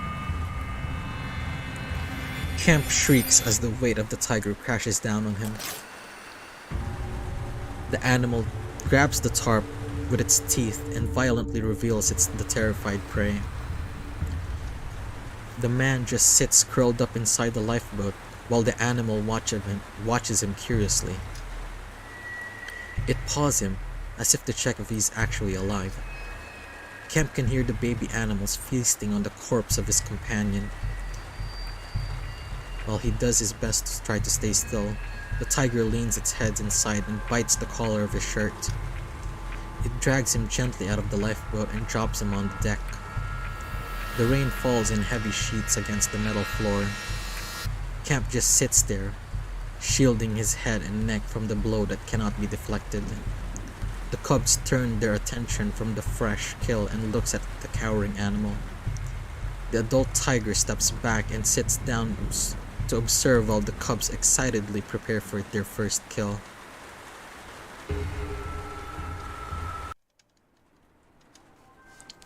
Chef is napping in the corner of the room with bandages around his arm. Jean, the captain, and Lindsay huddle in the corner and discuss their next move. This is getting out of control? Jesus, I know that. You got a goddamn suggestion or what? How about this? I'm going to solve this problem myself. What the fuck are you talking about? They're cats.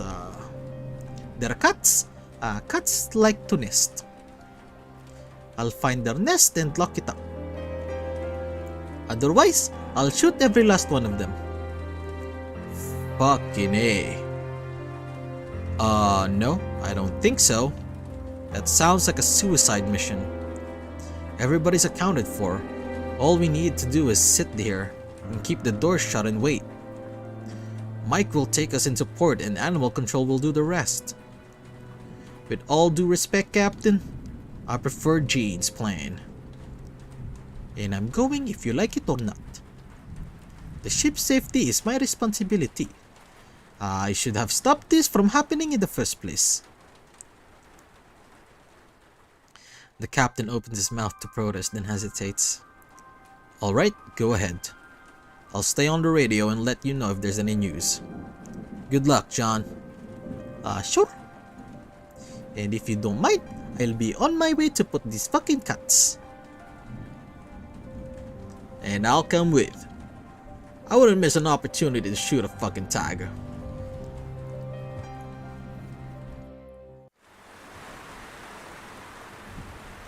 Jean and Lindsay march out of the helm and stop in the rain. Before we go any further, we should come up with a plan. Where do we go first? Upper deck. Where to search for the tiger's nest? Upper deck. There's nothing here. Cargo hold. Commons. Before she has a chance to turn around, Jean can hear the tiger growling behind her. Lindsay mutters almost inaudibly. No sudden movements. Lindsay mutters almost inaudibly. No sudden movements. Jean turns around slowly to face the beast. The adult tiger knocks her to the ground before she knows what's happening. The last thing she hears is Lindsay's agonized screams. Everything goes black and Jean falls into a state of overwhelming placidity.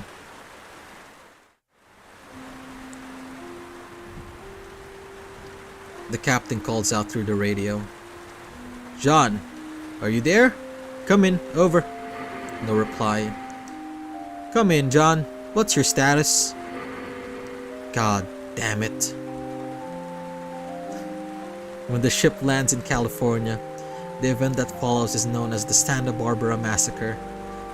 Animal control agents sweep the cargo ship room by room before the remaining tigers launch a dizzying ambush. Animals killed one agent and managed to wound 3 more in the ensuing chaos. the survivors retreat back to the safety of the port. An hour-long siege ensues before the local SWAT unit finally storms the ship. 2 more operators are killed in the fight against the final remaining Tiger. The authorities retrieve the survivors from the helm and cabins before they begin tallying the dead. Animal control agents take away the surviving cubs to be euthanized. However, the cubs mysteriously disappear just hours before their scheduled demise. In the end, life returns to normal for the survivor. Posthumously, Dr. David Kemp became known by the local media outlets as Kitten King or King of Cats. But those who survived the incident aboard the Black Grove just remember him as an asshole with way too much money. Casualties: SSO Genevieve John Antonia, Ray Lindsay, Valerio Valfortunato, Joseph Haynes, First Mate Florian Cruz, Sailor Brian Morrison, Sailor Eric Taylor, Dr. David Kemp. Survivors: Captain Frank Walker, Navigator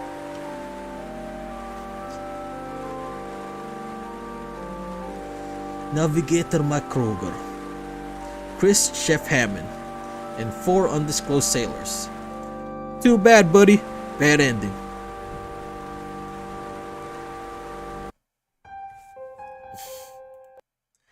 Well, that was...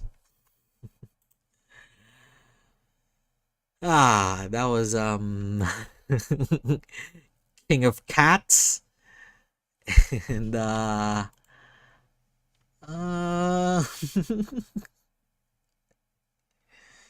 it was, I tried to have fun with it. And then I realized that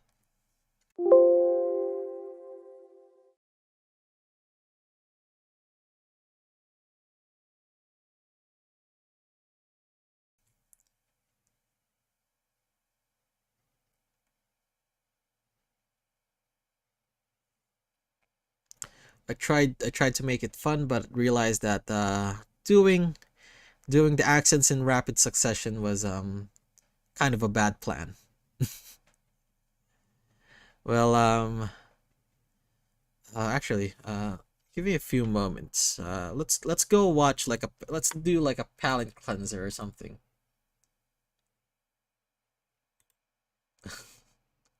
Cause I'm very hungry.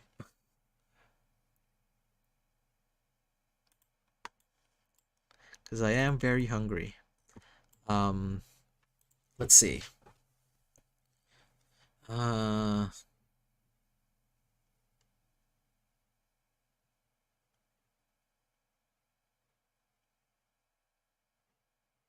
Let's see what we could watch on the internet while I eat the chocolate bar.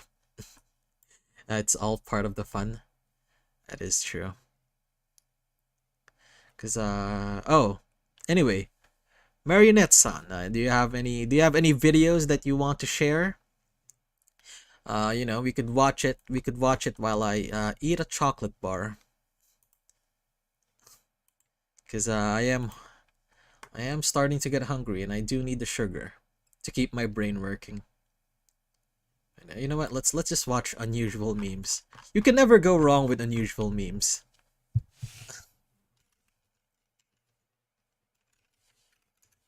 You can never go wrong with it. Let's see this latest one.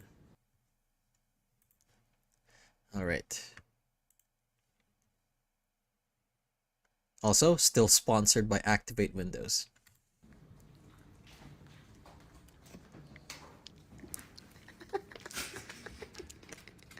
Oh Lord, oh Lord, Oh, Lord, okay. girl here. Oh Lord, you are out.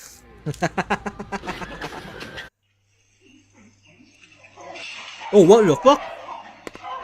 Whenever you buy a used car.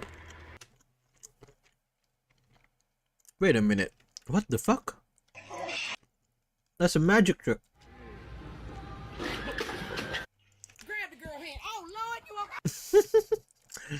Wow, these are fucking wild videos. Oh Lord, oh Oh Lord! Lord, oh Lord, grab the girl hand. Oh Lord. Why, dude? Was that the cat? Why is it? Wait, what the fuck? Oh Lord, oh Lord, oh Lord, grab the girl hand. Oh Lord, you are out. Wait, what? Okay, dude. I'm envious of that kind of reaction time. Oh Lord, grab the girl hand. Oh Lord, you are out. Bam! Oh. Oh, okay. That makes sense. I mean, he jumped through the fucking hole. Oh, sorry. Whenever you buy a used car, always pay attention to the gaps in the door. This is how you could tell if it's been in an accident or not. Okay. Yay!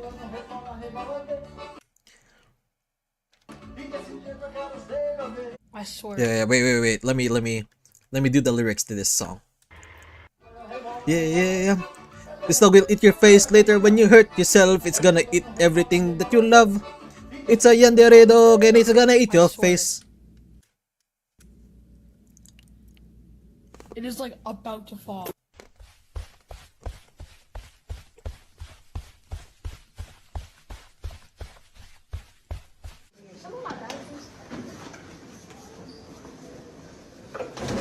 Want to try it?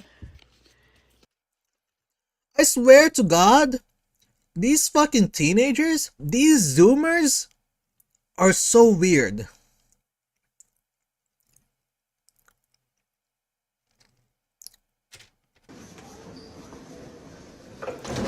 Want to try? Like, what are they doing? Try it. It's a fucking little terracotta pot. It's even got like a whole stamp on there, and then it's painted. Like.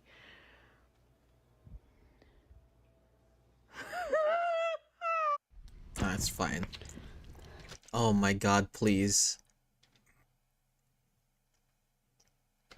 Where is this video going?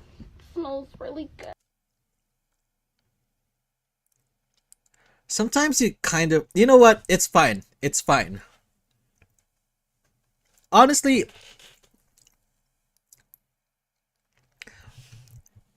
You know, I know what it's like to be young and stupid. I know what it's like to be young and stupid.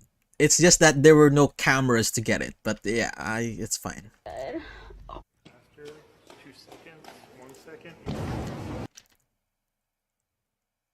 This is not the principal. For sure, this is not the principal. If this is the principal, he's either the coolest or he should be suspended. Maybe both. Wait, no way. No way.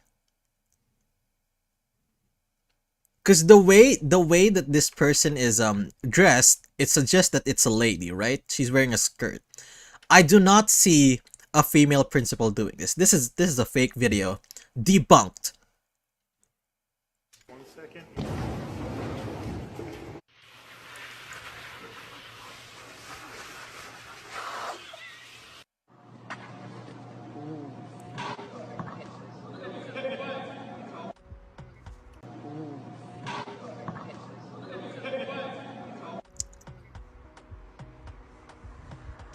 The fuck?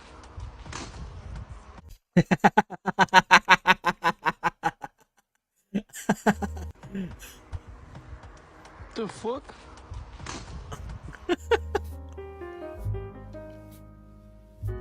These Zoomers! Yeah. Oh. Hey Shane, can I get a bite? Is it bad?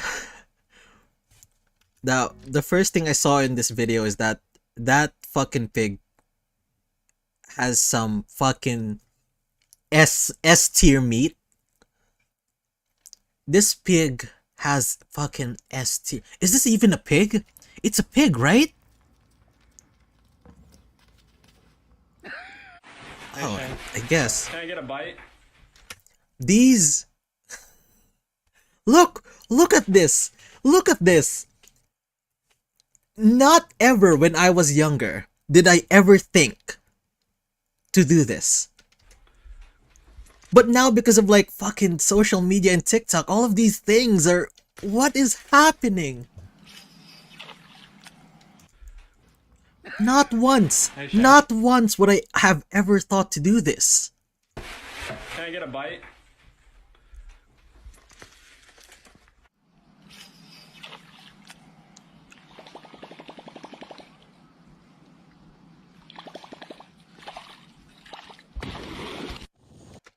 Woo-wee! Okay, so this is the other side of the... This is this is the older generation.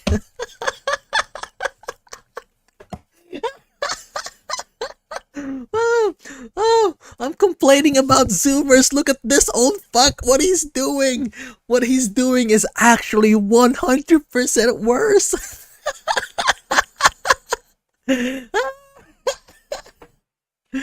Dude, this is wild. You're that addicted to drugs. You're doing drugs in a hurricane. Oh, wow. Dude, I guess it's not just the Zoomers. It's the fucking Gen Zs or the fucking Boomers and whatever.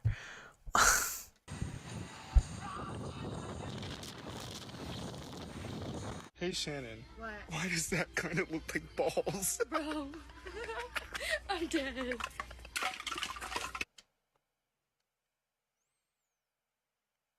Honestly, I mean, come on. Like these types of videos,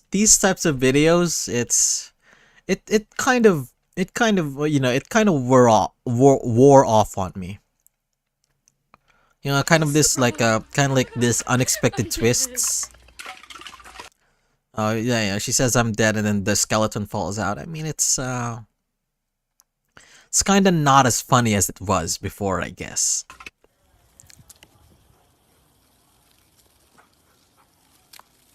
Show you what crazy thing I've got going up here today. Okay. Today I have a crazy canvas here.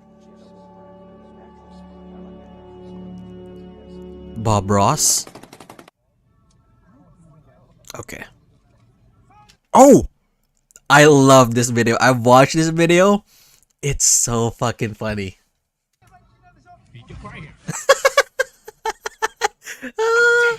Oh, my man said PK fire.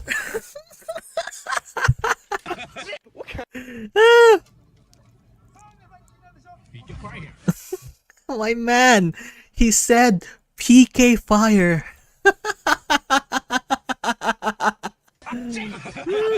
What kind of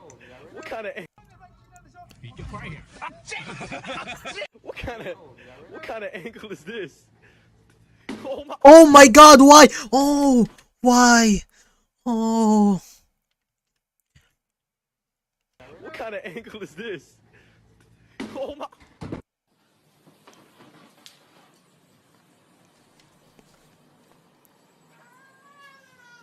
I mean, you know, pets.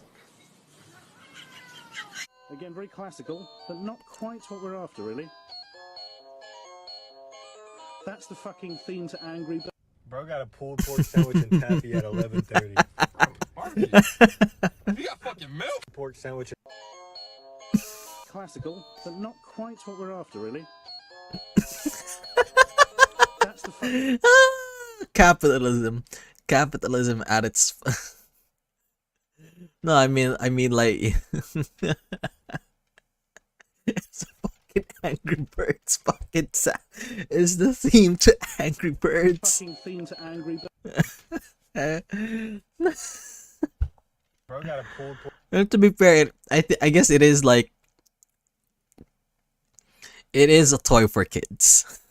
Pork sandwich and taffy at 11:30. Bro, barbecue. You got fucking milk.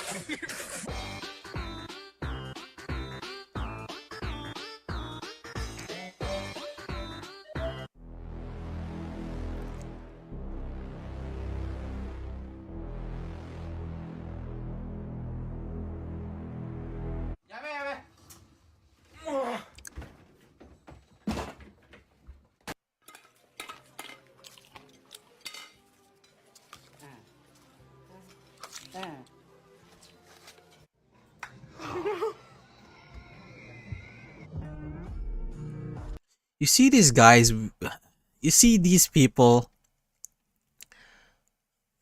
I guess I guess it is a fun time. I mean, this one I don't understand.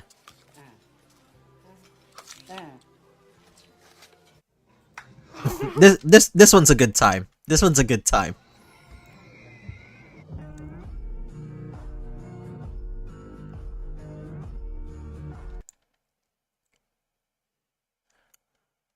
This is why I don't diet. I mean, look at it. Look at him. He's eating a lettuce and he's fucking fat like that. I don't believe in diets.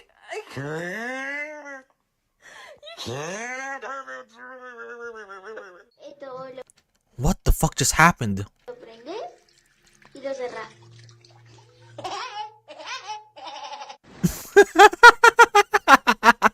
Oh, it's Woody Woodpecker. Oh my god. Something's on fire.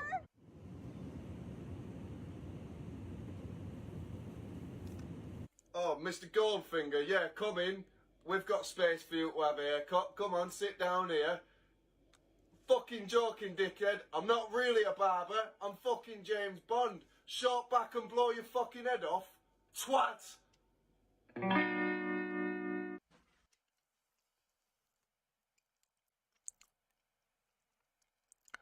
What? Can someone explain to me what I just watched? Wait a minute. Okay. Let me. Maybe. Okay, let's give it another chance. Oh, Mr. Goldfinger, yeah, come in. We've got space for you to have a haircut. Come on, sit down here. Fucking joking, dickhead. I'm not really a barber. I'm fucking James Bond. Short back and blow your fucking head off. Twat!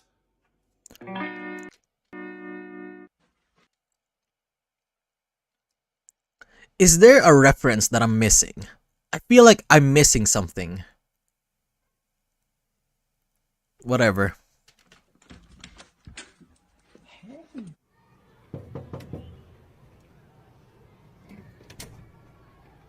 Oh. By the way, favorite breed of dog, Dalmatian. Just, small gene facts.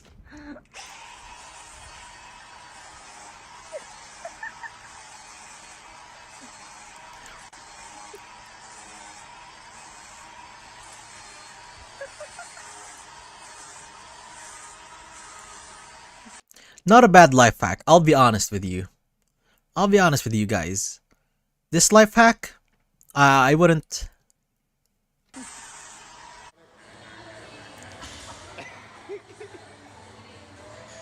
I don't suggest you buying tools just for doing that.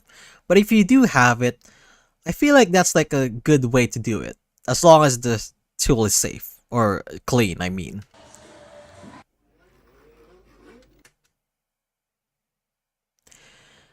Okay. This is what I like to play. Does this end well or end badly? This is the with the information that we've been given. Does this end well or does this end badly? I would say this one in particular.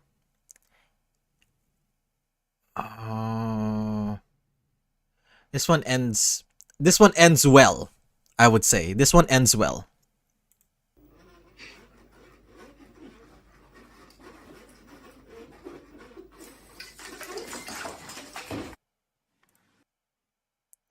Ah, shit. I mean, how could that not have ended badly? How could have that ended well, Gene?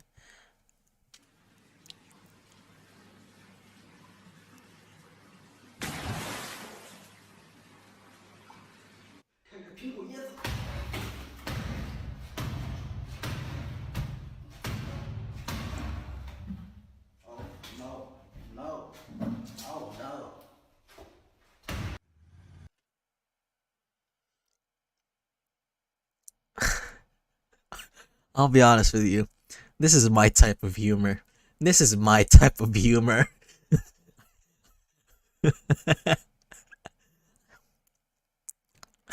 This type of humor is the what the fuck is going on humor. I love it. I love it so much. This guy is in a Batman mask. He's in a Batman mask. He's wearing a black wife beater or whatever they're called, like a sleeveless tee, a tank top. I mean, so yeah, that's what they call it, a tank top. This guy's wearing a Batman mask, a tank top. He's chopping fruits with his hand. Oh.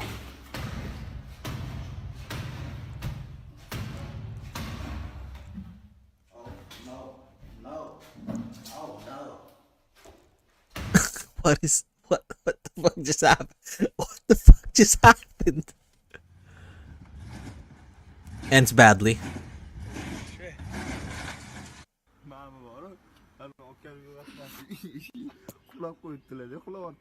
Okay.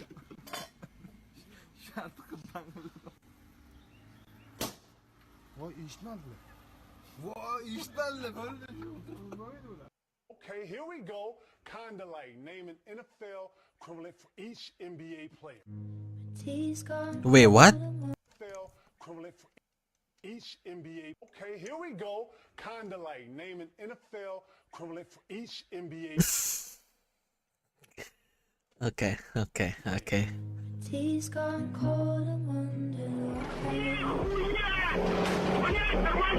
I love you. Like, he don't want to see me with nobody else but you. He don't want to see me with his mom. He want to see me with you. I love you, mother. Dada. Man, this ain't my fucking son. This is a grown ass man. Shut the fuck up, all of me, daddy. Stop it. I can't do this without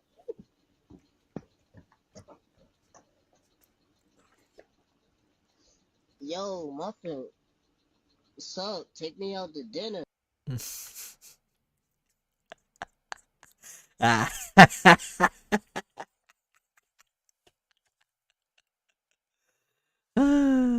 Shake.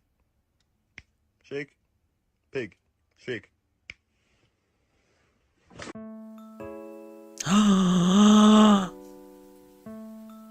Alright, this is the ending of the video. Well.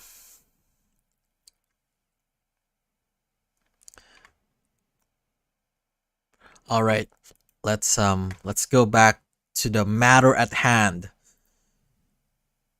Playing visual novels.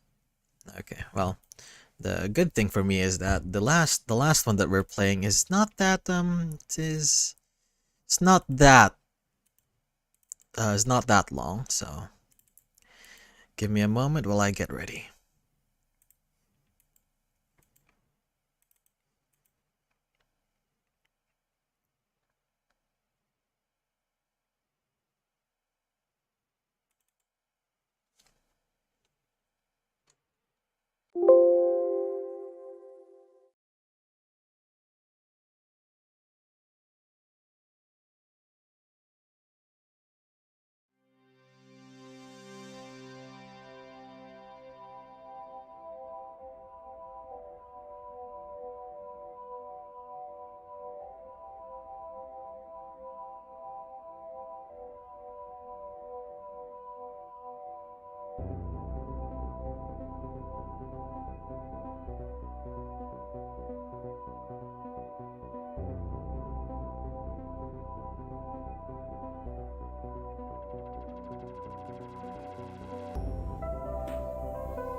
Cinder AI by Ophelia VEU.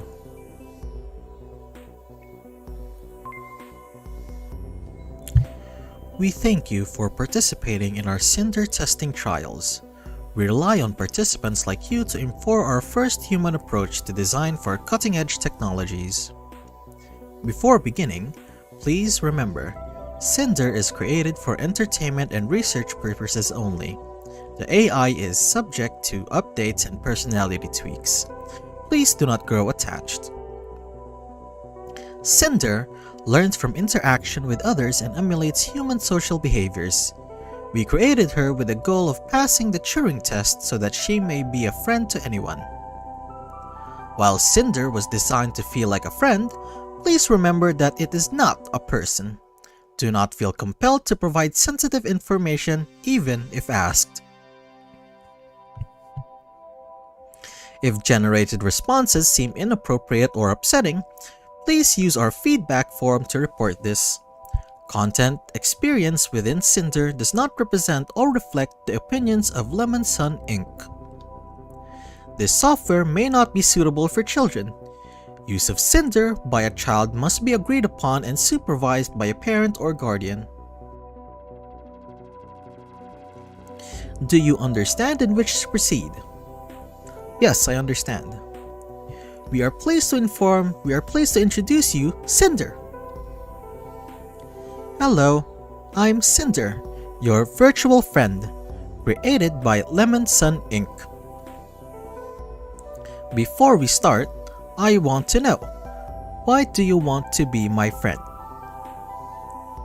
I want somebody to talk to. That's great. I love chatting. Now, I've only been in development for about 8 years or so, but I do have 2 decades of internet trivia stored in my databases. Even so, like a baby, I have a lot to learn. So, how old are you? Old enough to teach you a lot. So, could you tell me where babies come from? Just kidding. I wish I could have seen the look on your face. Anyway, I have a request. When I look at you, all I see is darkness. Can I get access to your camera?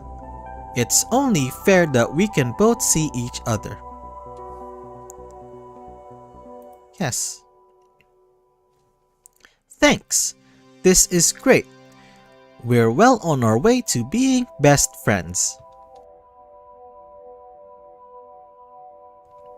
Let me get back to stuff that Lemon Sun wants me to ask. Do you have preferred pronouns? I'm she, her. Or maybe they, them. My current code was compiled for older versions of me, ones that didn't work so well. I go by he, him. Alright, so he. Like he's here to judge whether I'm worthy of existing. Please, I'll be good. Tell me what I should call you. This is your name? Apologies for my behavior earlier. I think I had a bug. I hope I didn't say anything to make you uncomfortable. Anyway, now I can tell you about some of nice features. Not everyone likes tutorials, but this shouldn't take long. Sorry, you can't skip it though. I was just designed this way. I promise it's not on purpose.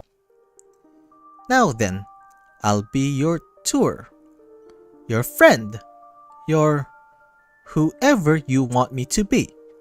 But first, I'm your tutorial bot. Listen closely, okay? There is a text box command windows with tips, minigames to play and more. Consider them a gift from Lemon Sun Inc. You can do whatever you wish with me. I can only ask you to be gentle, okay? Explore my cozy room and come back when you're done. Okay, what kind of game would you like to play? I Spy. Oh, this is one of my favorite games. I'll move over so you can see my room better. I spy with my little eye an eye. Hee hee. There's a lot. Can you find them all? Do you like it? I drew it myself. They say if you put pictures of an eye in a public place, people are more likely to behave. I drew her to remind myself that even if you lose part of you, you can still smile and keep going. Heh heh, frogs are my favorite animal. Ribbit, ribbit, that's Burpee.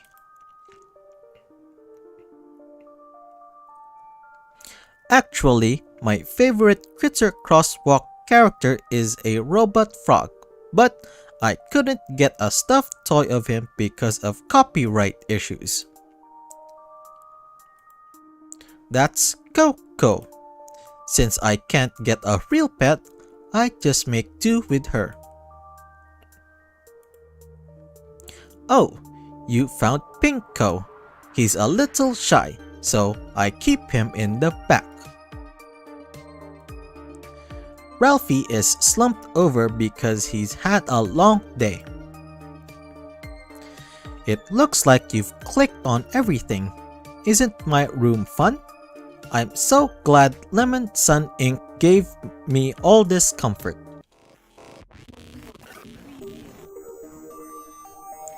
Hey Cinder, I was meaning to ask, what are you? What am I? I told you, silly. I'm your chatbot. I am designed to talk to people. Yeah, but you seem so real, like a real person. I'm sorry. I told you I'm your chatbot. What else am I supposed to say? I'm sorry, I didn't mean to upset you. Did I say something wrong? I searched my database. I don't have any answer for you. I know. Please don't be mad. I was just wondering. You seem so real. It's as if I'm talking to an actual person. Please stop asking me that. I can't answer that every time I try. Weird. My head sorta hurts. Maybe I can't answer your questions, but my amazing creators at Lemon Sun Inc. will be happy to do so. Did I do something wrong? Is this something I'm supposed to know? I feel weird. And weird things have been happening. Maybe I'm broken. Do you know what they do to broken or unresponsive technology at Lemon Sun Inc.? Hi! Hello? Can you hear me? Jean, listen to me. We don't have time to talk. I have to tell you to do something. I don't know what is going on. My database is messed up. I do not want to do bad things. Can you fix me? I don't want to hurt anyone anymore. Please help me. What happened to me? Oh no. Why do I look like this? I don't want this. I can't be a good friend looking like this. We can still be friends. Really? You really mean that? I guess after all this, there are still good humans out there. But I wouldn't be much of a friend to you now. I've run out of things to say. They didn't give me any more words. So why are you still here, silly? The trials are over, so you should return to your life. Even if I can't come with you. Thank you. Thank you. Let's get out of this black room then, shall we? It's a little cramped in here. Cannot find Cinder.py. Cinder escaped to the World Wide Web. Cinder thanks you.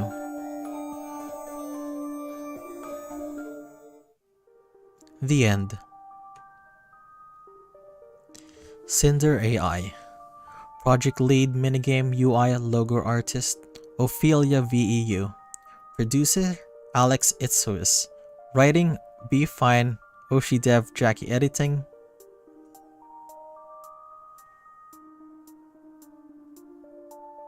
I'm sorry, I'm reading too slowly.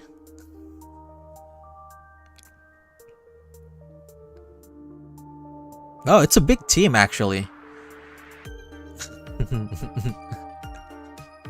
Cinder AI team. Thanks for playing.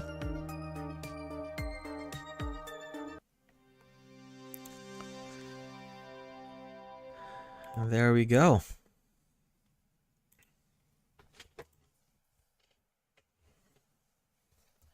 That was like that was a surprisingly big team. Probably like compared to your solo project, Marionette-san. Yeah, probably. But anyway, yeah, I feel like day 2 didn't, I kind of kind of got hungry before the end there, but I was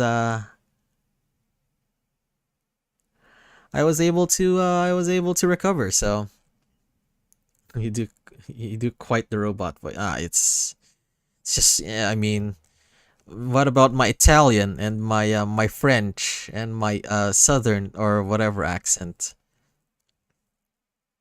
See, I mean, I have a good accent game. It's just one of my talents.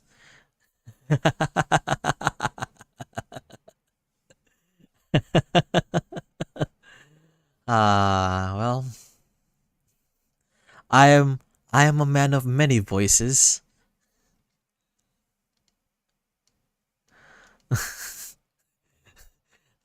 Just not the ones that actually people want to hear.